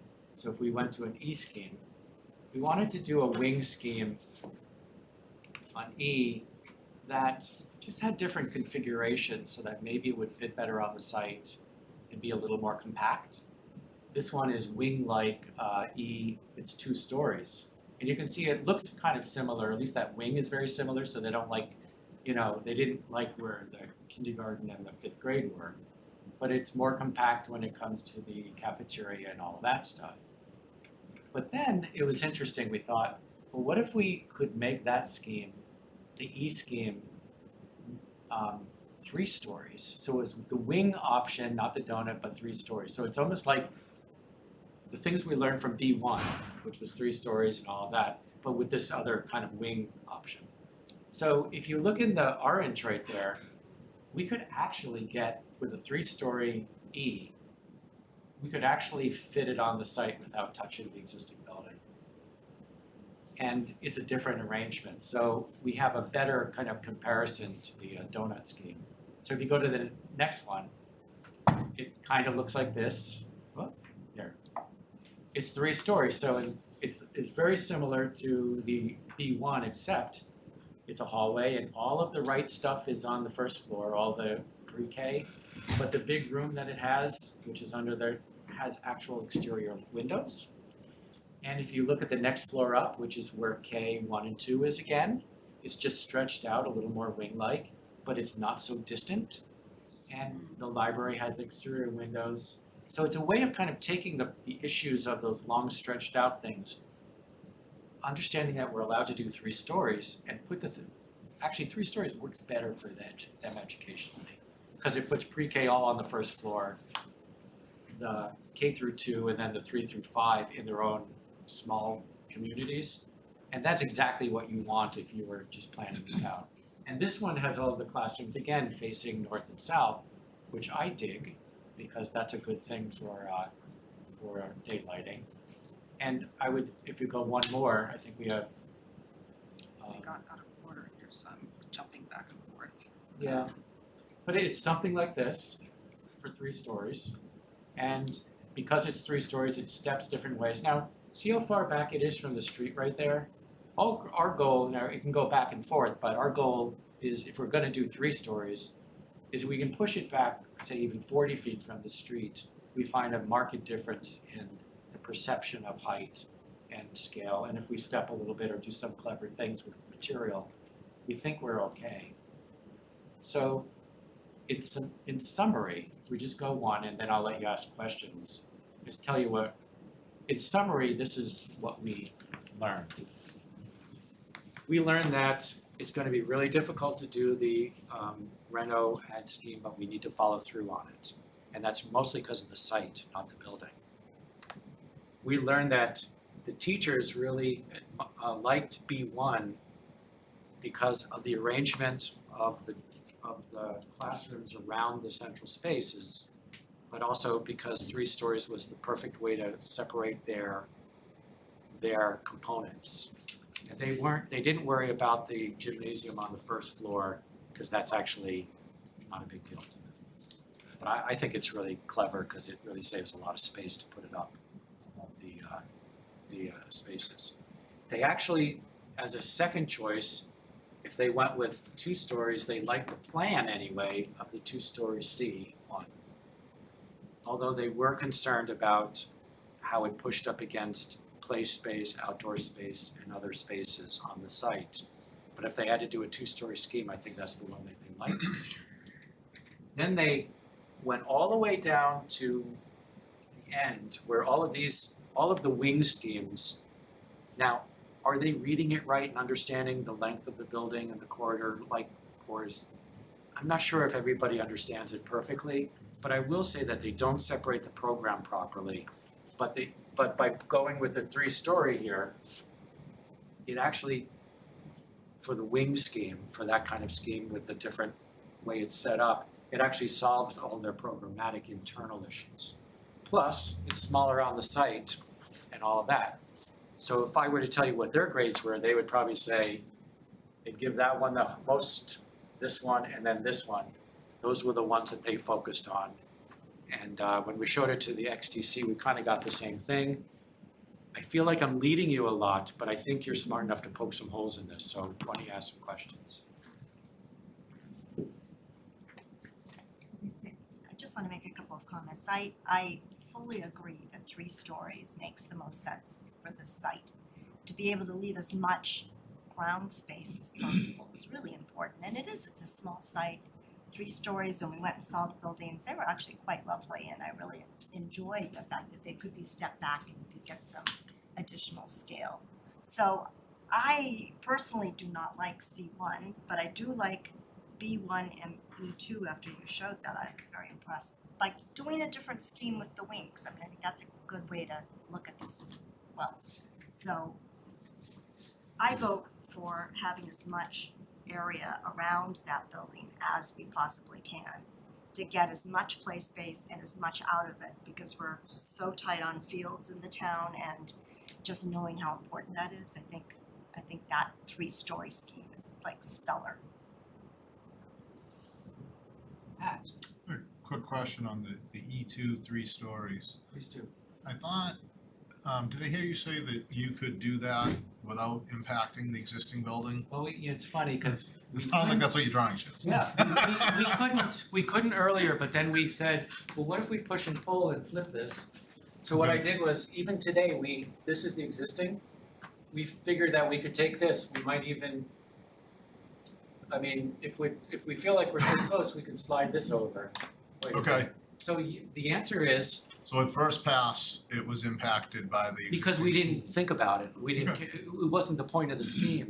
But then when we said, maybe the point of the scheme is to explore 2 different educational diagrams in the 3-story, and then we figured we can actually do it, and that shows that we can do it. It's a little tight here. Yep. Have the yellow footprint there is the E1 scheme, which is Bigger 2 one. stories. Okay, So the orange footprint, sorry, it's, the graphics were not up to par. no, that's fine. Well, Thank you. we actually Ask felt for it was adjustments. important enough to let you know that exploring this has merit even if we can't get swing space. Okay. I do agree that we can do anything, but if we do something that impacts the existing building, there will be a cost associated with it. It's hard to put your finger on it now. And you don't wanna drive a 50-year building by just what's gonna happen during construction. But I do think anything that involves, a partial tear down of the existing school during construction will be challenging, very challenging. So I wanna point out something. You see that layout right there?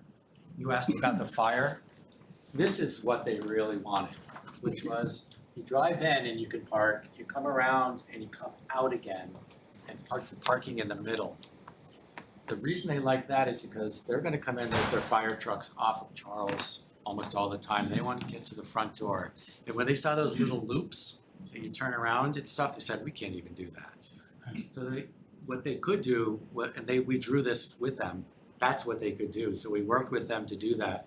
And then they can pull a fire truck into the service or into the bus area at any time just to run a line or something like that. But that front door is their place. And they also want to be able to bypass people and stuff, and that's what that allows them to do. They could even come in the wrong way if there was a line, which they love the idea. So this is tailor-made for the fire access, and we can do this on any of the schemes basically. And it's actually good because any of those, you can see how contiguous all of the play areas are to the school.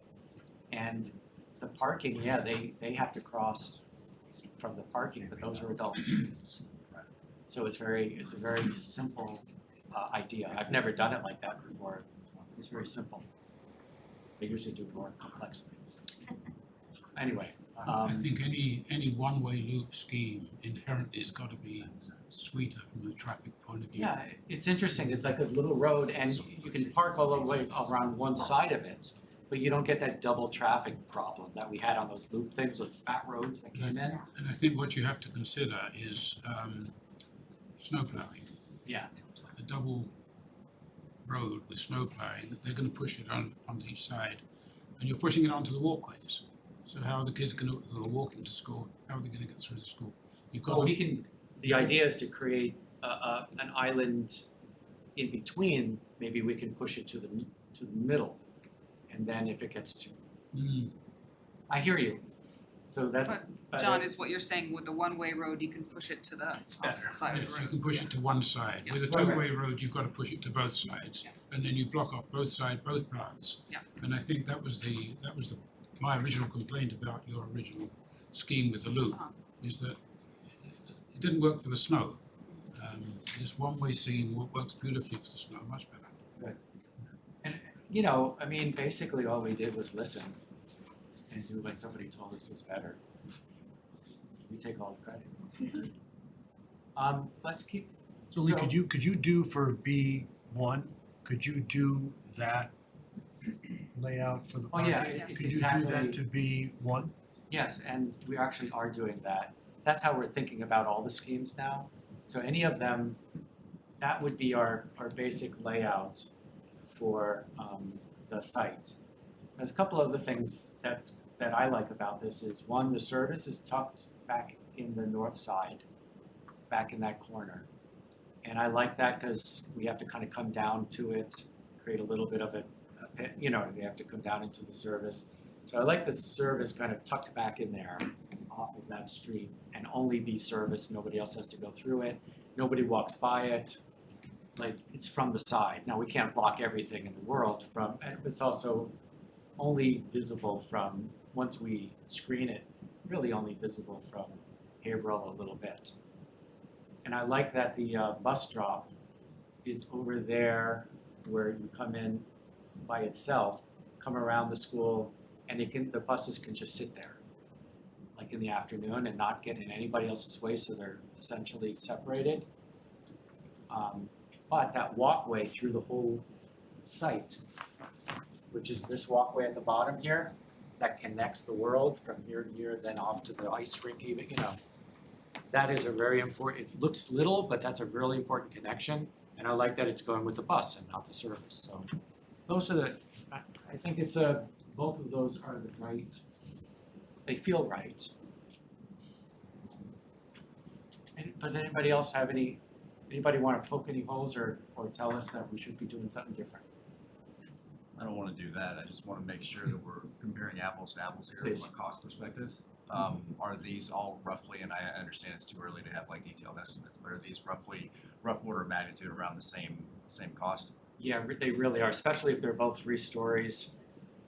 The spread between the large enrollment, the different options, was no more than like a million. We're not even sure why, you know, because they're looking at like surface or something, but they only have diagrams. So at that point, so I would say that, Mike? Yeah, I think the only one, the A1, the actual addition renovation. Yeah, And that I was, think part of it is that that's actually a longer construction because you've got to build the new school and then you've got to move everybody in and then you've got to reconstruct the old school. So I think the timing on that is what drove that number up a little bit higher. But I think B1 through E3 were all generally the same for the large option, and then for the smaller option, less money than that, but again, generally the same. and here, so that's the other thing is, the renovation new scheme was substantially more money than just building new. Funny how that is sometimes, and it was true, it was just it was so much more complicated.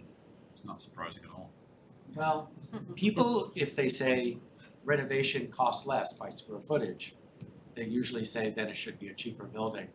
But that's not the only general conditions and stuff, that's not surprising to you because you know this stuff. I think what I've seen in general is if I'm doing a renovation addition option, the renovation has to be the substantial portion.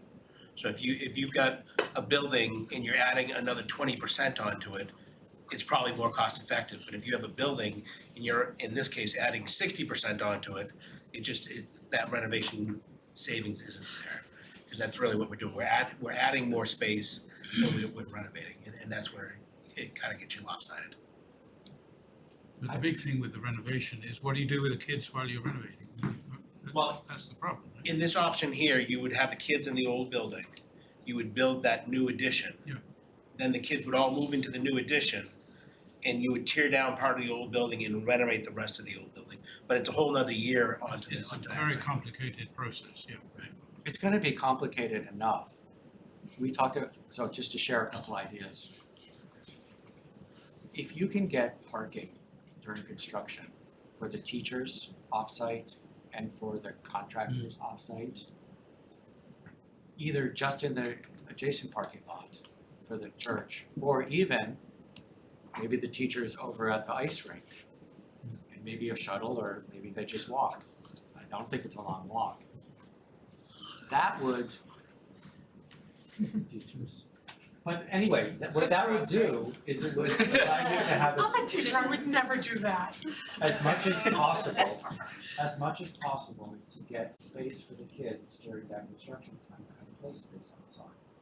And to have safe drop off in all those spaces. That's why I'm bringing it up, because it's always something that comes up during construction. It's a very congested site, and you're not gonna have a lot of space left. That actually was a question that I had. So in most of these, there's no play space during construction. Well, there has to be, and there will be. What I'm saying is, even where the parking lot is now and the drop-off area, if that was all play space and outdoor space, but you dropped off up higher and you got all the cars off the site during construction to the adjacent property, it makes all the difference in the world to disruption, to the kids, to the programs, to safety. So I'm holding my heart while I'm saying that, because I actually feel it.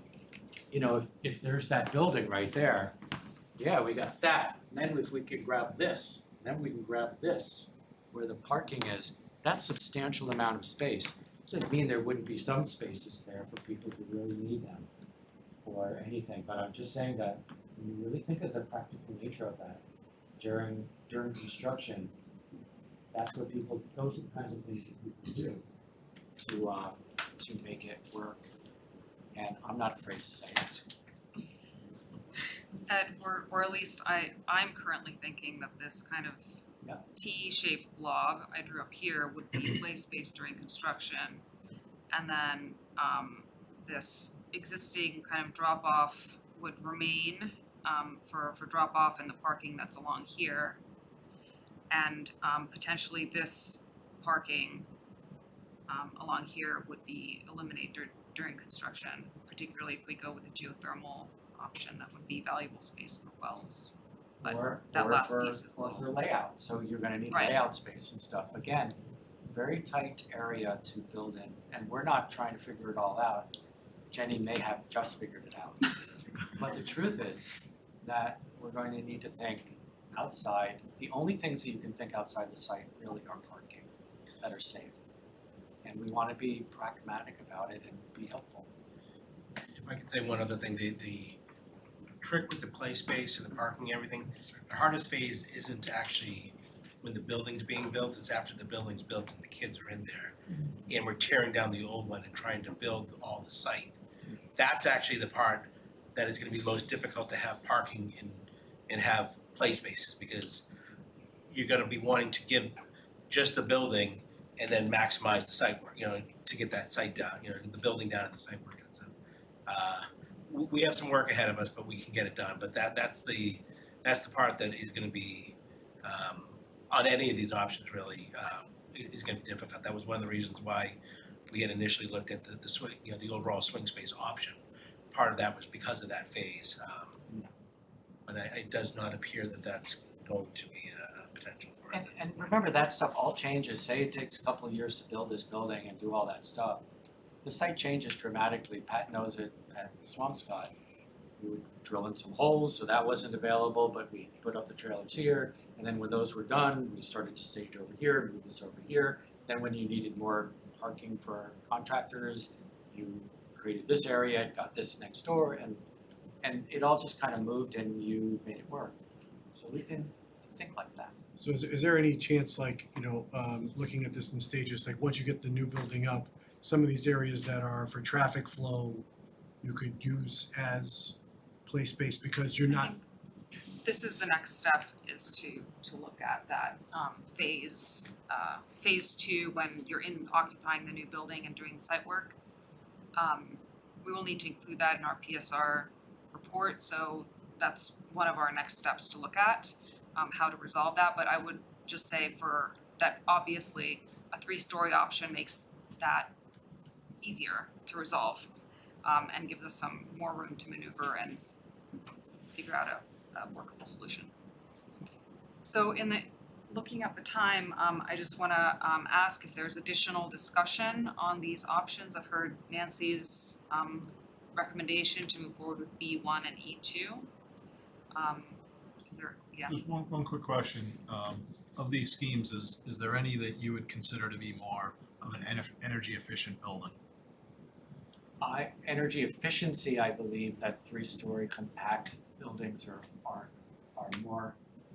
more efficient because of surface area and internal space being consistent, you know what I mean? Yeah, And you have less, you're gonna have less. they really surface are, I area. mean, we did a 4-story middle school that that is so energy efficient, it's not funny. I think that but in terms of the daylighting, I do like the E2 a little better for just daylighting and view, because it has some more exterior windows and they're facing the right way. But either one of them could be, we'd have to make either one of them work. But 3 stories, obviously, actually the least energy efficient building up there is A1 because it has that 1-story building still and we can't fix it. Yeah. Does that sound right? I mean, and we would make it so that you would load up the roof as much as possible with solar panels in the future. And then you could discuss at some time trying to put canopies or something else on site for more solar panels if you want, to try to get closer to a net zero energy building, from site, even though you have your own electric company. So we would think about all those things all the way through. Jenny, do you have an opinion? What do you think? Yeah, B1 and E2 are the two that I think warrant further investigation. Say that again, Jenny, I didn't. B1 and E2, in my opinion, warrant further investigation. I just wanna put it out there that we were looking into potentially moving kids off-site. As of last week, that is no longer an option with us because of the site we were looking at. And you told me you called up parochial schools, the archdiocese, and all these people, you asked. Yeah, I called a And number you really of didn't different find any places. leads to those. And we were in negotiation with one other corporation just to see and met, and then they came back to us this week and said, we can't do it. So. It always would have been difficult. It's always difficult. It's one thing to ask teachers to walk a little bit. It's also really difficult to take an entire school population for 2 years and move them to another site. I mean, my goodness, that's a lot to ask, unless you have a really good business. Sorry. Mike, maybe a question for you. Can you remind us what the MSBA's requirement is to investigate and or exhaust, like option A, reusing part of the existing building? Where does that, when do we exhaust that requirement or expectation from the MSBA? So when we do our report here, we're actually gonna have a renovation only option, which is gonna be crossed off, but we're gonna have to provide an estimate for that. We have to provide an estimate for this, but it seems like it's probably not going to be the preferred option. So when we make that preferred option, basically all other options go away, but we are gonna have to submit them a cost for renovation only, a cost for an addition renovation, and then as many other options as you want. To be honest, it's 3. It's a renovation only, an addition renovation, and at least one new. They want at least one of each of those 3 at this level. But when we make our preferred, whatever that preferred is, that's the option. We don't have to, everything else is off the table. So So we're showing 6 here, but we had 4 others. So we have 10, we're gonna get it down to 1 in about 6 weeks or a month. August 5th is when we vote on the preferred option, so then we can leave behind the head reno forever. So just to reiterate, for the MSBA for this next submission, you will have a preferred option, but you'll have 2 or 3 other things that you're also saying we limited to these and we take those and goes further. You will be having your baseline renovation, which is not a real building, it's kind of just saying, what if we renovate what's there? it's not like it doesn't meet program. Then we're gonna have the add addition one, and we'll follow through on that. And then, right now, we would do B1 and B2, both 3 stories, if that's, or another one if you want. We want to still give you time to select which one you like the best. If in your mind it's either B1 or E2, that's fine, we'll take both of those, bring them up a little bit more, and let them steep a little bit of the teacher. So and then you can say, and then we can show it to the teachers again, and they might change their minds and see the light. The light, get it? Should I make a motion so that we can limit these? Is that what we need as a decision? Yeah, I'll make a motion to reduce the options to B1 and E2 for further exploration. Second. This is an informal vote. I'd like to have some discussion, of course. Sure, yes, we have time for discussion. B1, I think the traffic is a problem. I don't like the traffic pattern. I think it's disastrous, in fact. So. Are you talking about the actual site? Yeah, he's gonna put B. We're gonna put the good site on B1. Sorry? We're gonna put the good site on B1. You're gonna put the good traffic. Yeah, so he's Yeah, gonna, we're he's gonna gonna take this that traffic side. pattern and put it on B1 as well, on all of them. Okay, because B1 right now it doesn't have It's a good traffic. piece of, It's yes. horrible.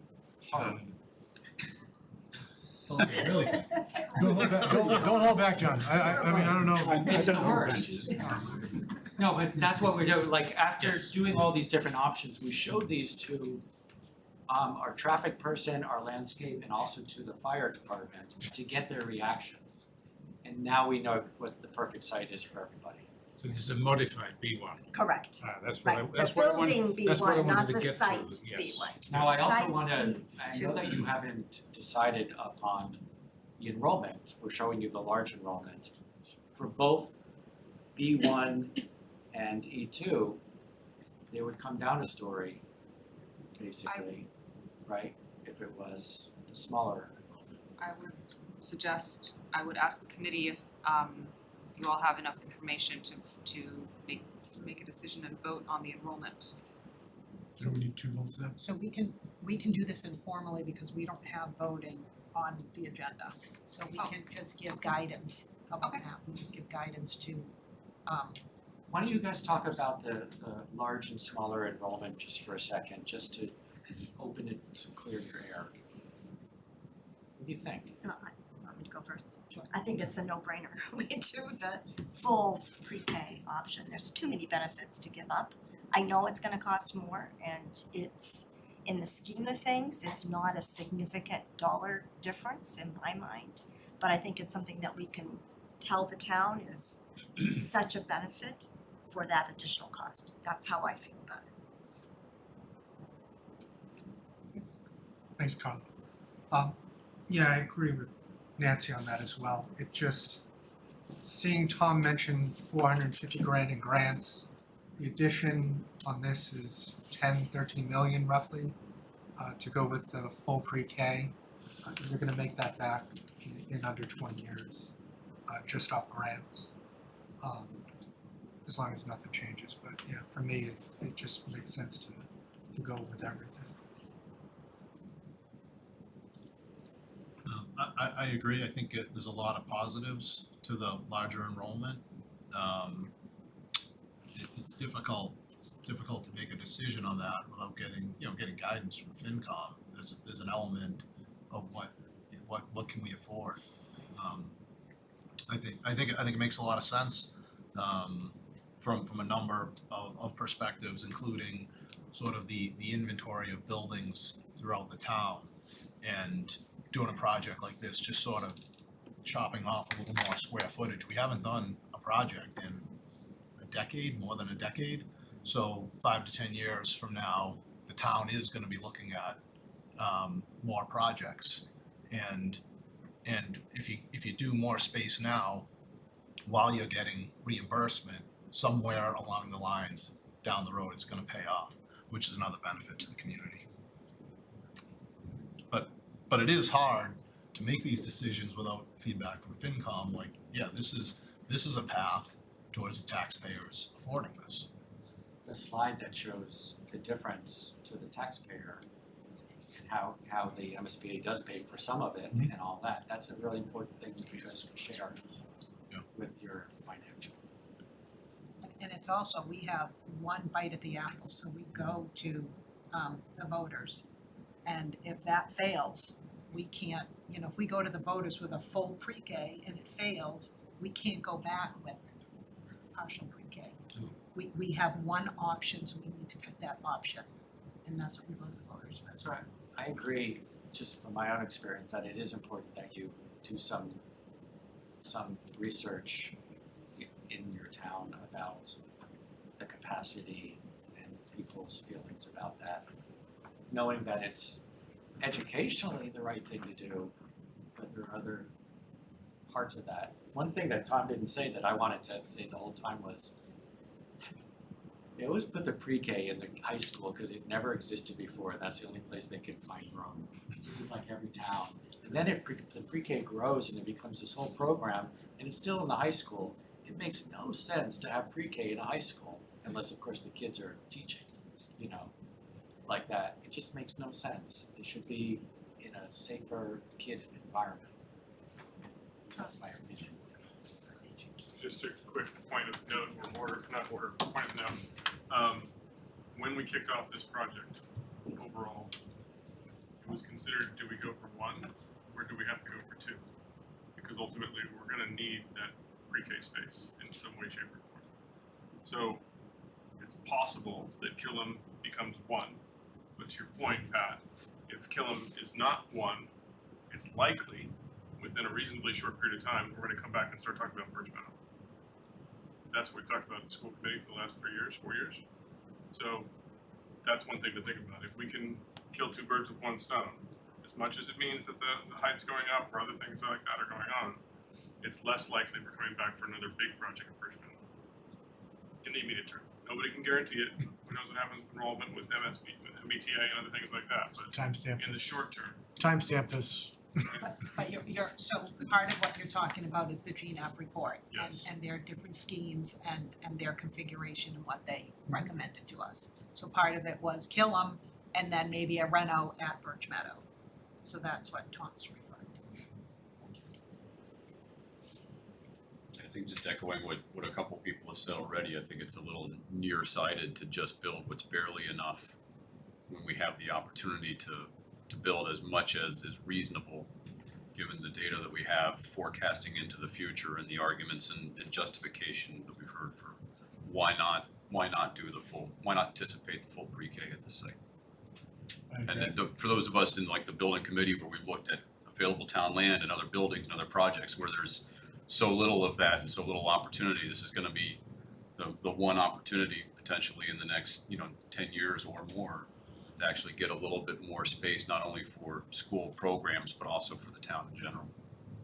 Question for Pat or for the committee, if it's important to get input from FinCom prior to making the enrollment decision,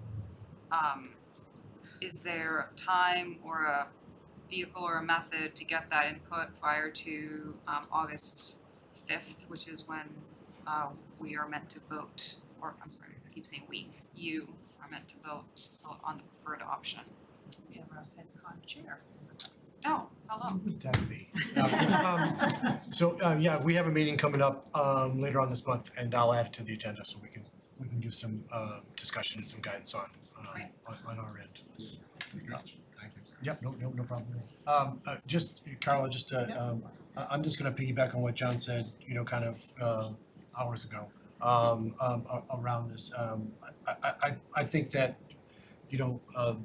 the opportunity that we have in presenting, kind of this option is again, looking forward, looking at, kind of more than just in, kind of replacing like for a building. Like we're looking at, kind of achieving more things with it. I thought John put it perfectly, and I couldn't agree more in the wider enrollment. Just one thing, just kind of building on what Greg said a minute ago, as far as the space. I've worked with another district that wasn't going through the MSBA, and they chose to go with, I'll say, extra space. That's not what's happening here. what you're doing is educationally appropriate, it's still within the MSBA guidelines. Jenny, at the beginning of her discussion, when she showed those numbers, we tweaked those, they're a little different than what you saw before, because we went back and actually analyzed, based off of the space program, the space matrix that we get from the MSBA, what would actually be ineligible versus eligible, rather than me just estimating the numbers. And when we looked at that, your ineligible space is not, there's not lots of extra space here. There's not, you know, we're not building a 25,000 square foot gymnasium or something like that. Everything that you're doing is educationally appropriate and really almost exactly within the MSBA guidelines. The little extra spaces that are excluded are things that we typically see some exclusions on, and it's the ancillary spaces for the pre-K, which they told us is not. But I just want to make sure that everybody, when they're listening to this, that it's a bigger space, but it's still based off the education program, and it really does fall within those guidelines. Just information, Mike, why are those ancillary spaces not reimbursable by MSBA? So the What's the MSBA philosophy here? typically they reimburse for K to 12. Okay. This is pre-K, and you did a very good job when you submitted your statement of interest and identified the pre-K as a consideration. If you hadn't done that, then none of the pre-K would be eligible. But because you did do that, they said that they're willing to consider that, because I think what they're seeing is they're seeing where pre-K is going and where it's becoming more widely needed and more, you know, and with special ed, like Tom mentioned, things like that, that there's more need for the pre-K, but it's not technically in their program right now. So they're saying, we'll pay for classroom space, but we're not gonna pay for FF&E for those classrooms. We're not gonna pay for the ancillary spaces, things like that. So there's nothing rational about it, it's just that. Correct. I think what it is they're trying to be, they're trying to have equal, like, every town, every city, every district have the same rules. It's about And until they change the precedent. rules, they can't change the rules. Yeah, it's precedent but what you would be getting is all 12 of your classrooms, which are substantial classrooms, over 1,000 square feet each, are reimbursed by the state, which you wouldn't get any other way. When we went into this, that we were not thinking we were gonna get any of RISE reimbursed. Yeah. So we're fortunate. It's something for you guys to discuss and decide which you can vote and do, you know, which is most beneficial to you. So how about if we do guidance vote? Take a stab. Yeah, okay.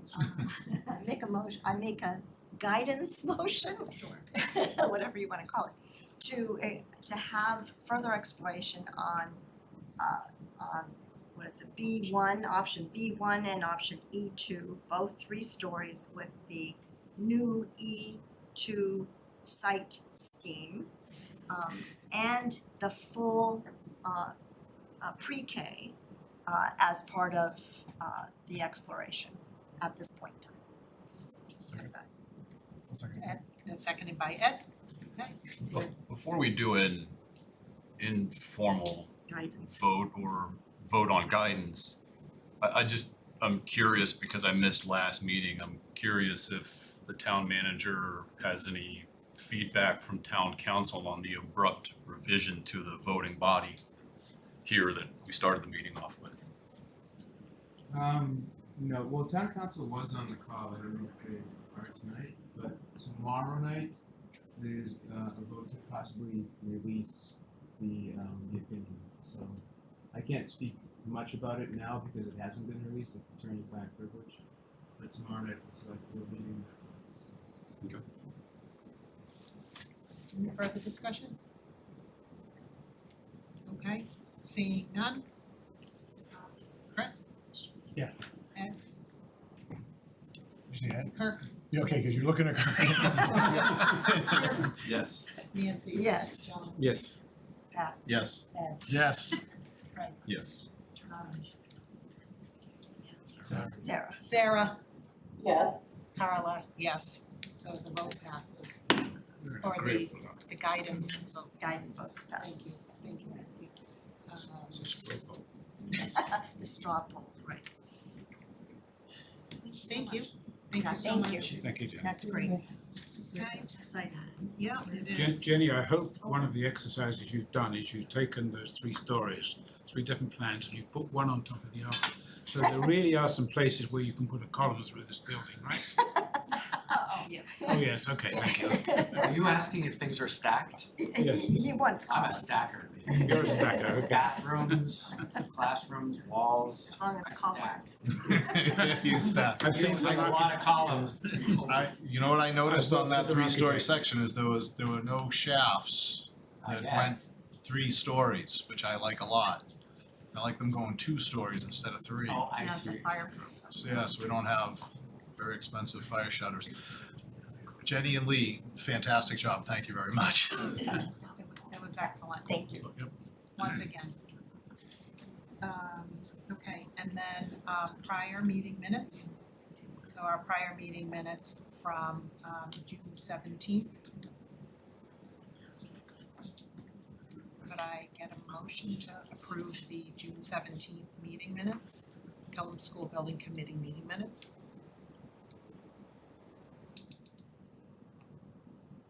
Nancy, you always do. I know, I'm just looking at him because I hadn't read them yet, By come on. tradition, come on. All right, I make a motion to approve the June 17th meeting minutes as submitted. Thank you. Is there a second? Second. I'll give you a minute. Everybody want to look? I'll go ahead and abstain as I wasn't present. And my apologies. I lost it on my calendar and didn't give you a heads up that I wasn't gonna be here. I feel duly scolded. You're good. Just out of curiosity, Sure. I also wasn't here and I've heard different people saying you can go in and vote, so I trust Nancy if she says they're good to go, then I'm happy to vote to was approve.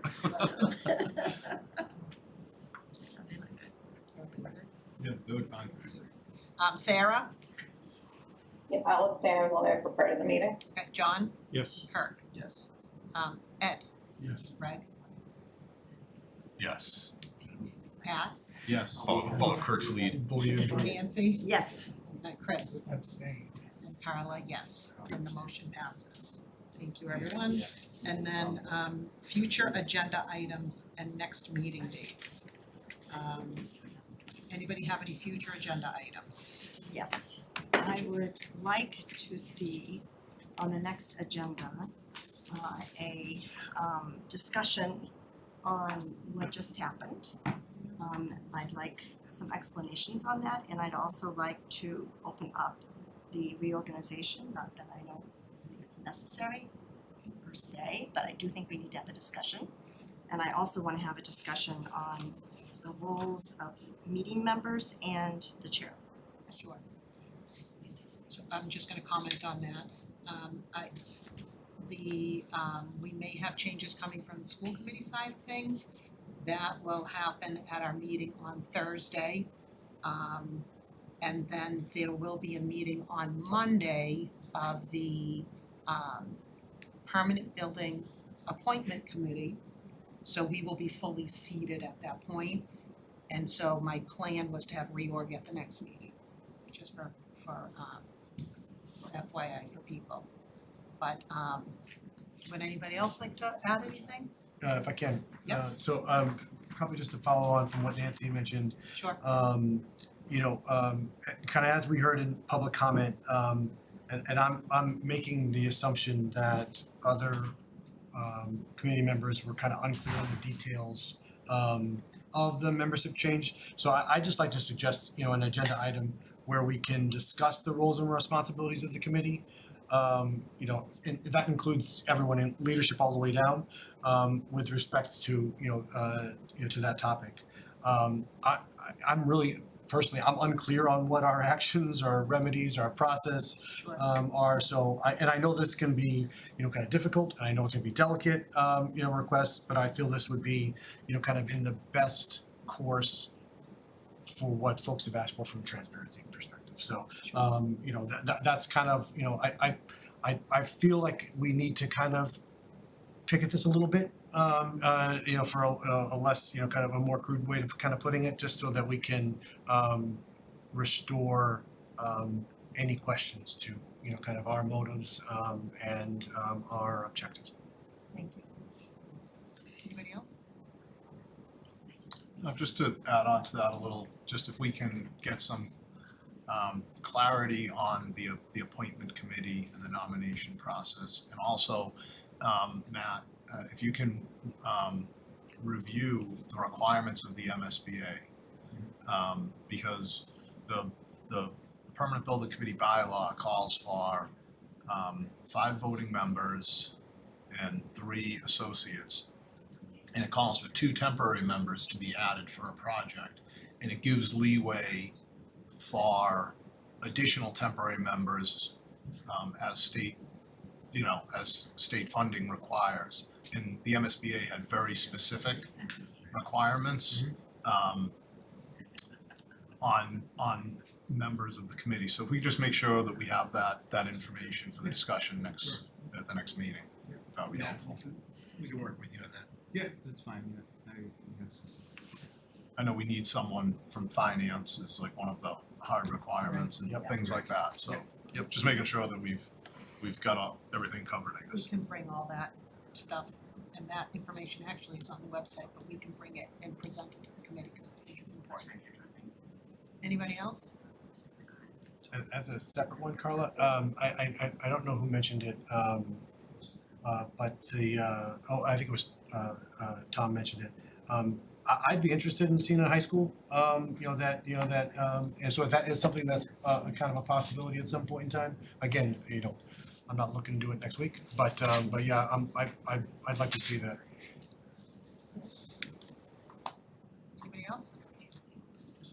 Sarah, anything? Great. So just in general, we're gonna be talking about the PSR and preferred schematic and preferred options over the next couple of meetings. One of the things that came up in a discussion with Jenny Lee and I and Shirley this morning was, is this the appropriate time to have a discussion on CMR versus design bid build? It might be a little bit early, but if cost is a factor, that is a substantial adjustment in the cost one way or the other. And I don't know, as far as the FinCom discussions that we're having, if that's something that we should put on the table sooner or later. We could do that in the next couple of meetings, or we could wait till the fall to do that. It's not something we're gonna wait much longer than that, because if we do decide, for example, to go CMR or CM at risk, we would be looking to bring them on sooner than later, if you will. Yeah. So it's really kind of open to what the committee's thought is, but I think if cost is the driving factor, it might be worthwhile to have that discussion a little sooner. If we're looking at the schemes and moving forward with the schemes based off of not just cost, the educational and everything else, the CMR versus DBB discussion could be had at a slightly later date, like I said, like September, October, or something like that. It's good to put the information out there, and then, even if we don't vote on it then, right? Yeah, so maybe we at least bring it forward, and if we're prepared to make a vote that night, then we can. If not, the vote could be tabled and you can have it, but at least give you the information so that you can start to think about it. Mike, you may just want to quickly explain to everyone who doesn't know what CM at risk or design bid build means and the differences between them. You may want to do a quick primer At the next meeting. right now. Right now, okay, so right now. You're saying we may want to vote on it soon, but 2, 3, 4 people, 5 in this room probably know what it means. So really quickly, there's basically 2 options where you can do procurement. One's chapter 149, which is design bid build. One is chapter 149A, which is CM at risk. CM at risk is reasonably new in the last 10 years or so. But the real difference there is design bid build, you wait till the documents are 100% complete. You go out to bid, and the low bid on bid day gets the job, and that's how you move forward. With CM at risk, you bring the CM on through a qualification-based process earlier, typically around design development. They can help assist with finishing those documents. There's a fee for that. They have to get paid for that. And then they work towards what we call a guaranteed maximum price. So they're allowed to have a contingency built into that, things of that nature. Between that contingency and the pre-construction costs, typically that CMR, CM at risk process is more expensive. We can get into a lot more of the details, but typically, the more complex a job is, the more likely you might go CMR. The less complicated a job is, the more likely you might go design, bid, build. There's a lot of other factors in there. I can actually present at the next meeting. I've had 2 different districts that I've worked with that each did 2 projects, and one did CMR on the first project and DBB on the second. One did design, bid, build on the first and CMR on the second, because it's not only the membership and it's not only the community, it's the project itself that helps define what is the best option, basically. I can get into a little bit more detail, but. Pat, do you do both?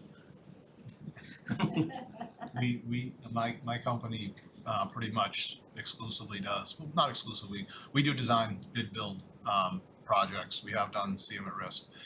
One of the things I would correct, you mentioned the design, bid, build, it's the low bidder. It's the lowest bidder after going through a pre-qualification process, which is an important distinction. Yes. Yeah, on any project of this size, we're gonna pre-qualify general contractors and the filed subcontractors as well. So typically, the general contractor round numbers is about half the price, the filed sub is about half the price. When you go to CM at risk, instead of filed subcontractors, you call them trade subcontractors, but it's the same group of people. In general, what I've seen, there's a certain group of people, general contractors that bid, design, bid, build, and there's a different group that bid the CM at risk. It's usually, there's a little bit of an overlap there occasionally, but they're pretty separate typically. Yeah. Just for my purposes, when you look at the Killam site, simple, like where is it on the complexity scale? I would say right now with the options we're considering where we're not impacting the existing school, even though we're building next to it, believe it or not, it's on the simpler side. When you're doing, if we were doing that option with the addition renovation, that's where we would start getting more into that complex side, that harder side. I think, to be honest, permanent building committee member could take a vote right now and tell you which way to go. What is your preference then? Design, bid, build. I mean, there's no reason not to do that. That's the traditional way. There's more And fun. you only do the other one when you're forced into it. There is. Basically. It's not your fault. No, I'm not surprised to hear that, but I think, I can come up with some information, some pros and cons on both, just so that everybody can get to your level of comfort, John. Yes. Great. Anything else? No comment. We do adjourn the school committee. So Aaron, get a motion. Motion to adjourn the school committee. Second. Second, roll call. Sarah? Yes. Sean? Yes. Carla? Yes. Tom? Yes. Aaron? Yes. School committee's adjourned. Thank you. I'll entertain a motion. Motion to adjourn. Second. Thank you. John? Yes. Kirk? Yes. Sarah? Yes. Ed? Yes. Greg? Yes. Pat? Yes. Yes. Chris? Yes. Carla? Yes. We're adjourned. Thank you, everyone.